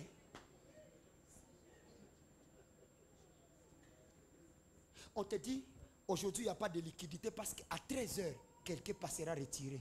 Wanakuambia Nanye leo munaanza, unaweza munakuwa na mjuano, mbone huyu yeye anafika munamupa. Ndio banabajibia, bienya alilomba ni changizo zenu. Imaginez ufike mudimension shibote tunaomba, mais Mungu anawapiga hapa wote mode silencieux. Jua kusikie wewe peke. Parce qu'il sait que toi quand tu pries, tu ne pries pas comme un homme mais tu pries comme une nation. Kwa sababu anajua wakati unaomba uombe kama mtu lakini unaomba kama taifa. Il parle. Maintenant le dernier, Asa wa mwisho c'est celui qui accepte de briser le royaume ni yule ambaye anakubali kuvunja ufalme de Adam. ya Adamu. Celui qui dit, Yule ambaye anasema je n'ai plus besoin de prendre quelque chose de Dieu, sina haja ya kukamata kitu kia Mungu, mais je veux prendre Dieu lui-même. lakini nabeba Mungu yeyote. Je vous ai donné une histoire. Niliwapatia historia. On amène deux filles dans la bijouterie. Wanabeba binti wawili katika mali pa kutengenezea vielele. On lui dit choisis. Wanaambia chakula. Umwana uliza diamant iko wapi? Banamwambia njoo hii. Ana choisir njoo yangu hii. On dit à l'autre choisis, dit je vois pas ce que je peux choisir ici. On dit tu n'es pas normal. Écoute la réponse. Elle était ma sœur. Ma sœur va répondre, au lieu de me donner le bijou, moi je veux que vous me donniez le bijoutier. Parce que c'est le bijou le plus cher de cette bijouterie. On va lui demander pourquoi. Papa, tu ne connais pas ces Français? Il va dire, ne me donnez pas les bijoux, mais donnez-moi les bijoutiers. On va lui demander pourquoi. Et il va répondre, si le bijoutier devient mon mari, j'aurai le droit de venir changer tous ces bijoux comme je veux. Vous ne voyez pas cette histoire dans la Bible? Au lieu que Ruth aille ramasser, elle a cherché Boaz. Et en trouvant Boaz, toute la richesse de Boaz est devenue la richesse. C'est ça ton problème avec Dieu. Toi, quand tu vois Dieu, c'est seulement travail.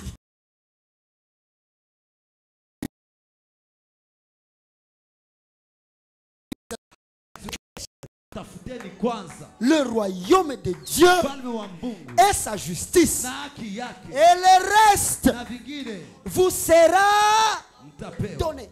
Maintenant le dernier chrétien, lui il vient avec tout un bassin. Vous voyez celui-ci, Dieu va dire, celui-ci n'est pas à déverser. Dieu va prendre tous les bidons. Tiens, pour qui tu as papa? Ah oui, ndakupa 1000 francs, ça va donner. Panda. De personnes comme ça. Lui, il ne transporte pas la bénédiction de Dieu.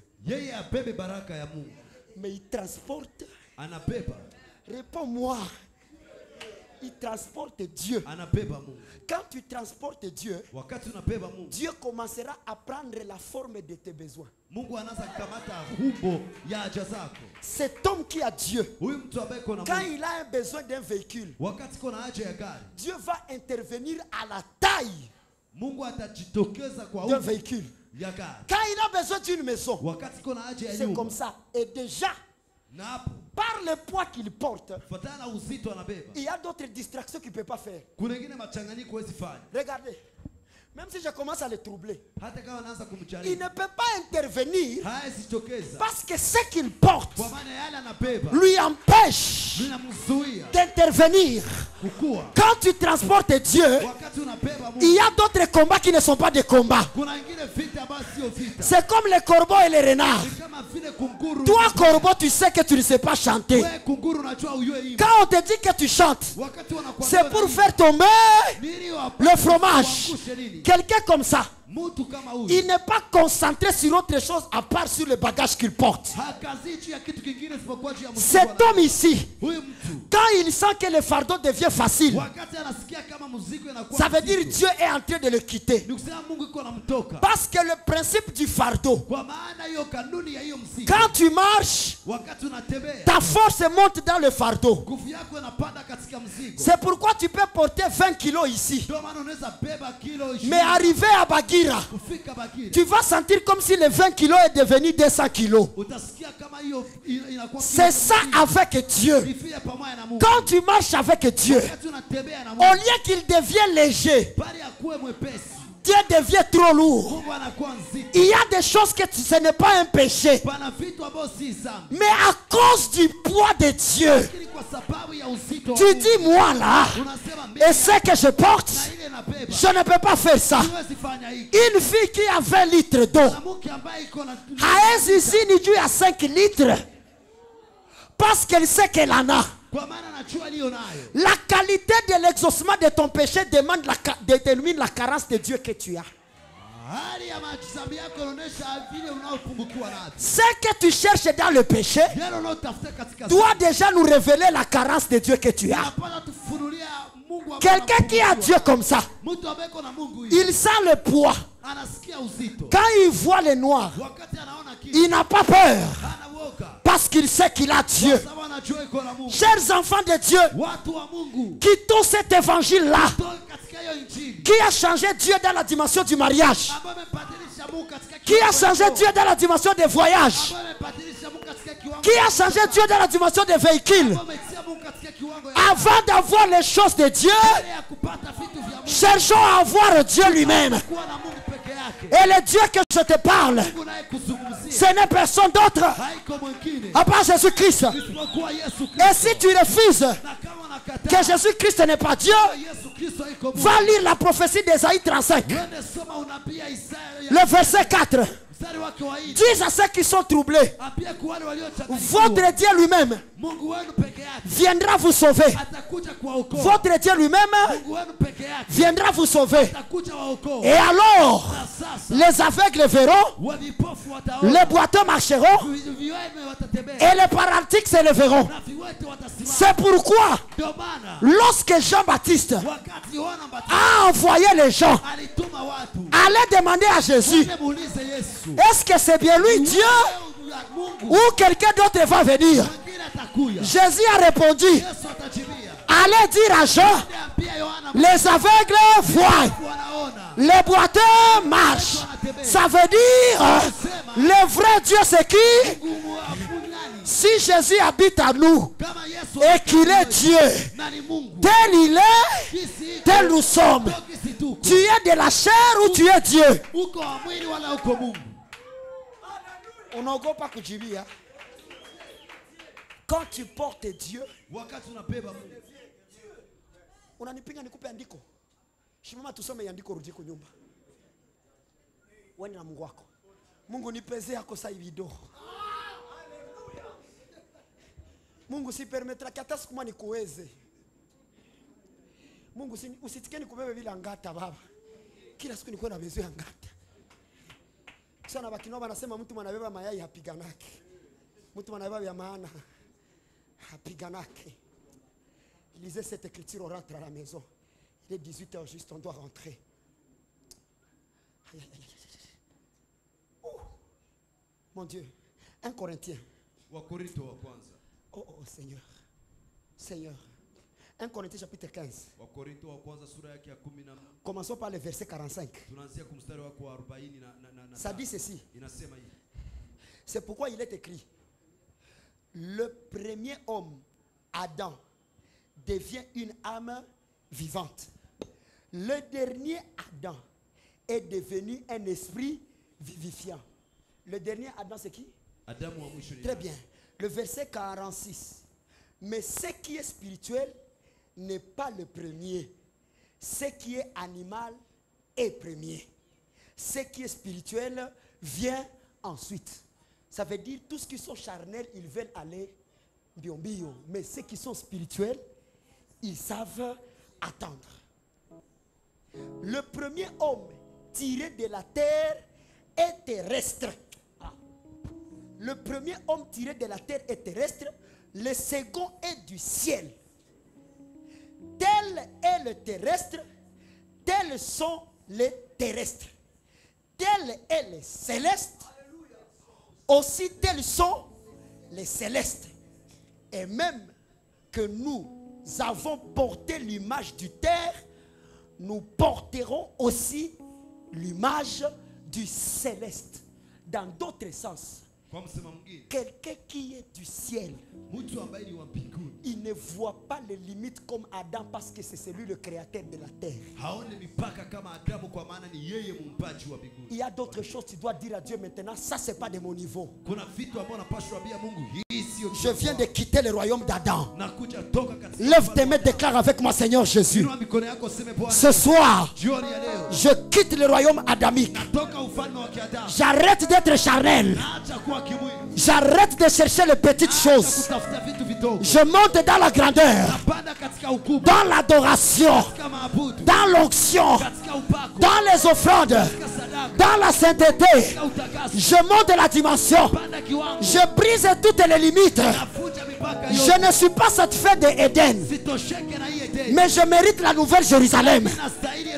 Je déclare au nom de Jésus, je quitte la faiblesse. Je monte dans la grandeur. Tel tu es, tel je suis. Tu as impacté le monde.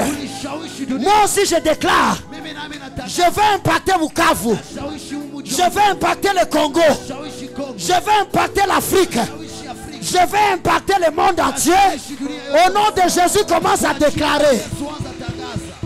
Déclare ou rends-toi à la maison.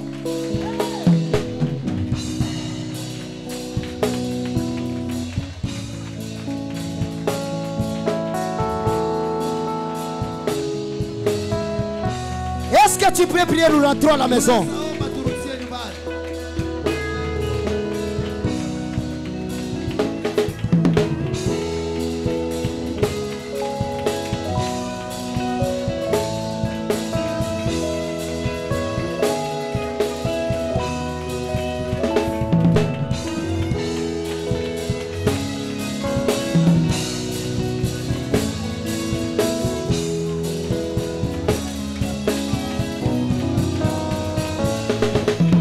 Déclare la nature de Dieu sur ta vie.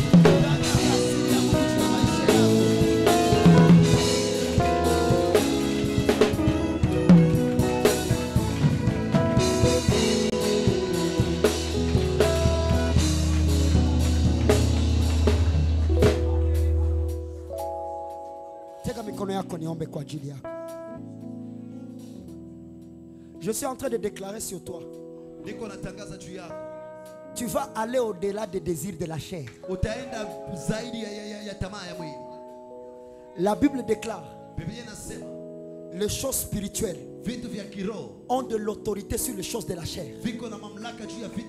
Ces 21 jours, tu vas devenir spirituel en fait que tu domines sur la chair. Dieu ne va pas seulement te donner Éden, mais il va te donner le monde entier. Tu n'as pas besoin d'une portion, mais tu as besoin de la totalité. Que Dieu commence à te servir selon sa grandeur. Au nom de Jésus-Christ, tu dis Amen. Tu t'assois en acclamant le Seigneur, nous terminons le culte. Assis-toi un peu là où tu es. Tout le monde s'assoit, tout le monde s'assoit. Tout le monde s'assoit. Rapidement, tu prends tes offrandes. Ce panier, c'est les offrandes pour sceller la parole. Pour honorer la parole. Et ce panier ici, c'est pour les offrandes. ilikuwa juu ya sadaka. Normalement, tu dois faire les offrandes dans les deux paniers. Kiukweli unapaswa kufanya sadaka katika hii sanduku mbili. Ce panier, la parole dit, Hii neno linasema qui te bénit spirituellement, il a droit à des biens matériels. yule ambaye anakubariki kiroho na haki vitu vyako. Celui-ci, la parole dit, ne venez pas dans la maison de Dieu main vide. Hii neno linasema usikuje nyumbani pa Bwana mikono mitupu. Présentez vos offrandes rapidement au nom de Jésus. Nous commençons avec les hommes de Dieu, rangés par rangée, rangés par rangée. Nous allons rapidement.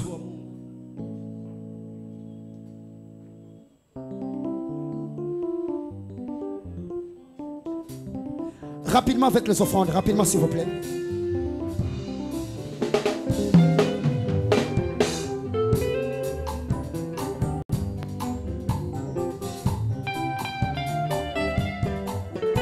Rapidement, on s'élève. Tu peux venir rapidement aussi. Viens aussi, viens aussi. Tu présentes tes offrandes rapidement s'il vous plaît. En ce moment-là, je suis en train de remercier tous les hommes de Dieu qui nous ont accompagnés ce soir. Que le Seigneur vous bénisse et qu'il vous fasse beaucoup du bien. Couple Emmanuel, que Dieu vous bénisse. Rapidement. Que l'amour de notre Dieu, la grâce de notre Seigneur Jésus et la communion du Saint-Esprit t'accompagnent au nom de Jésus. Lorsque tu rentres, tu écris dans ton cahier le deuxième royaume, le royaume du sang. Nous y serons demain. Que le Seigneur vous bénisse. On rentre à la maison.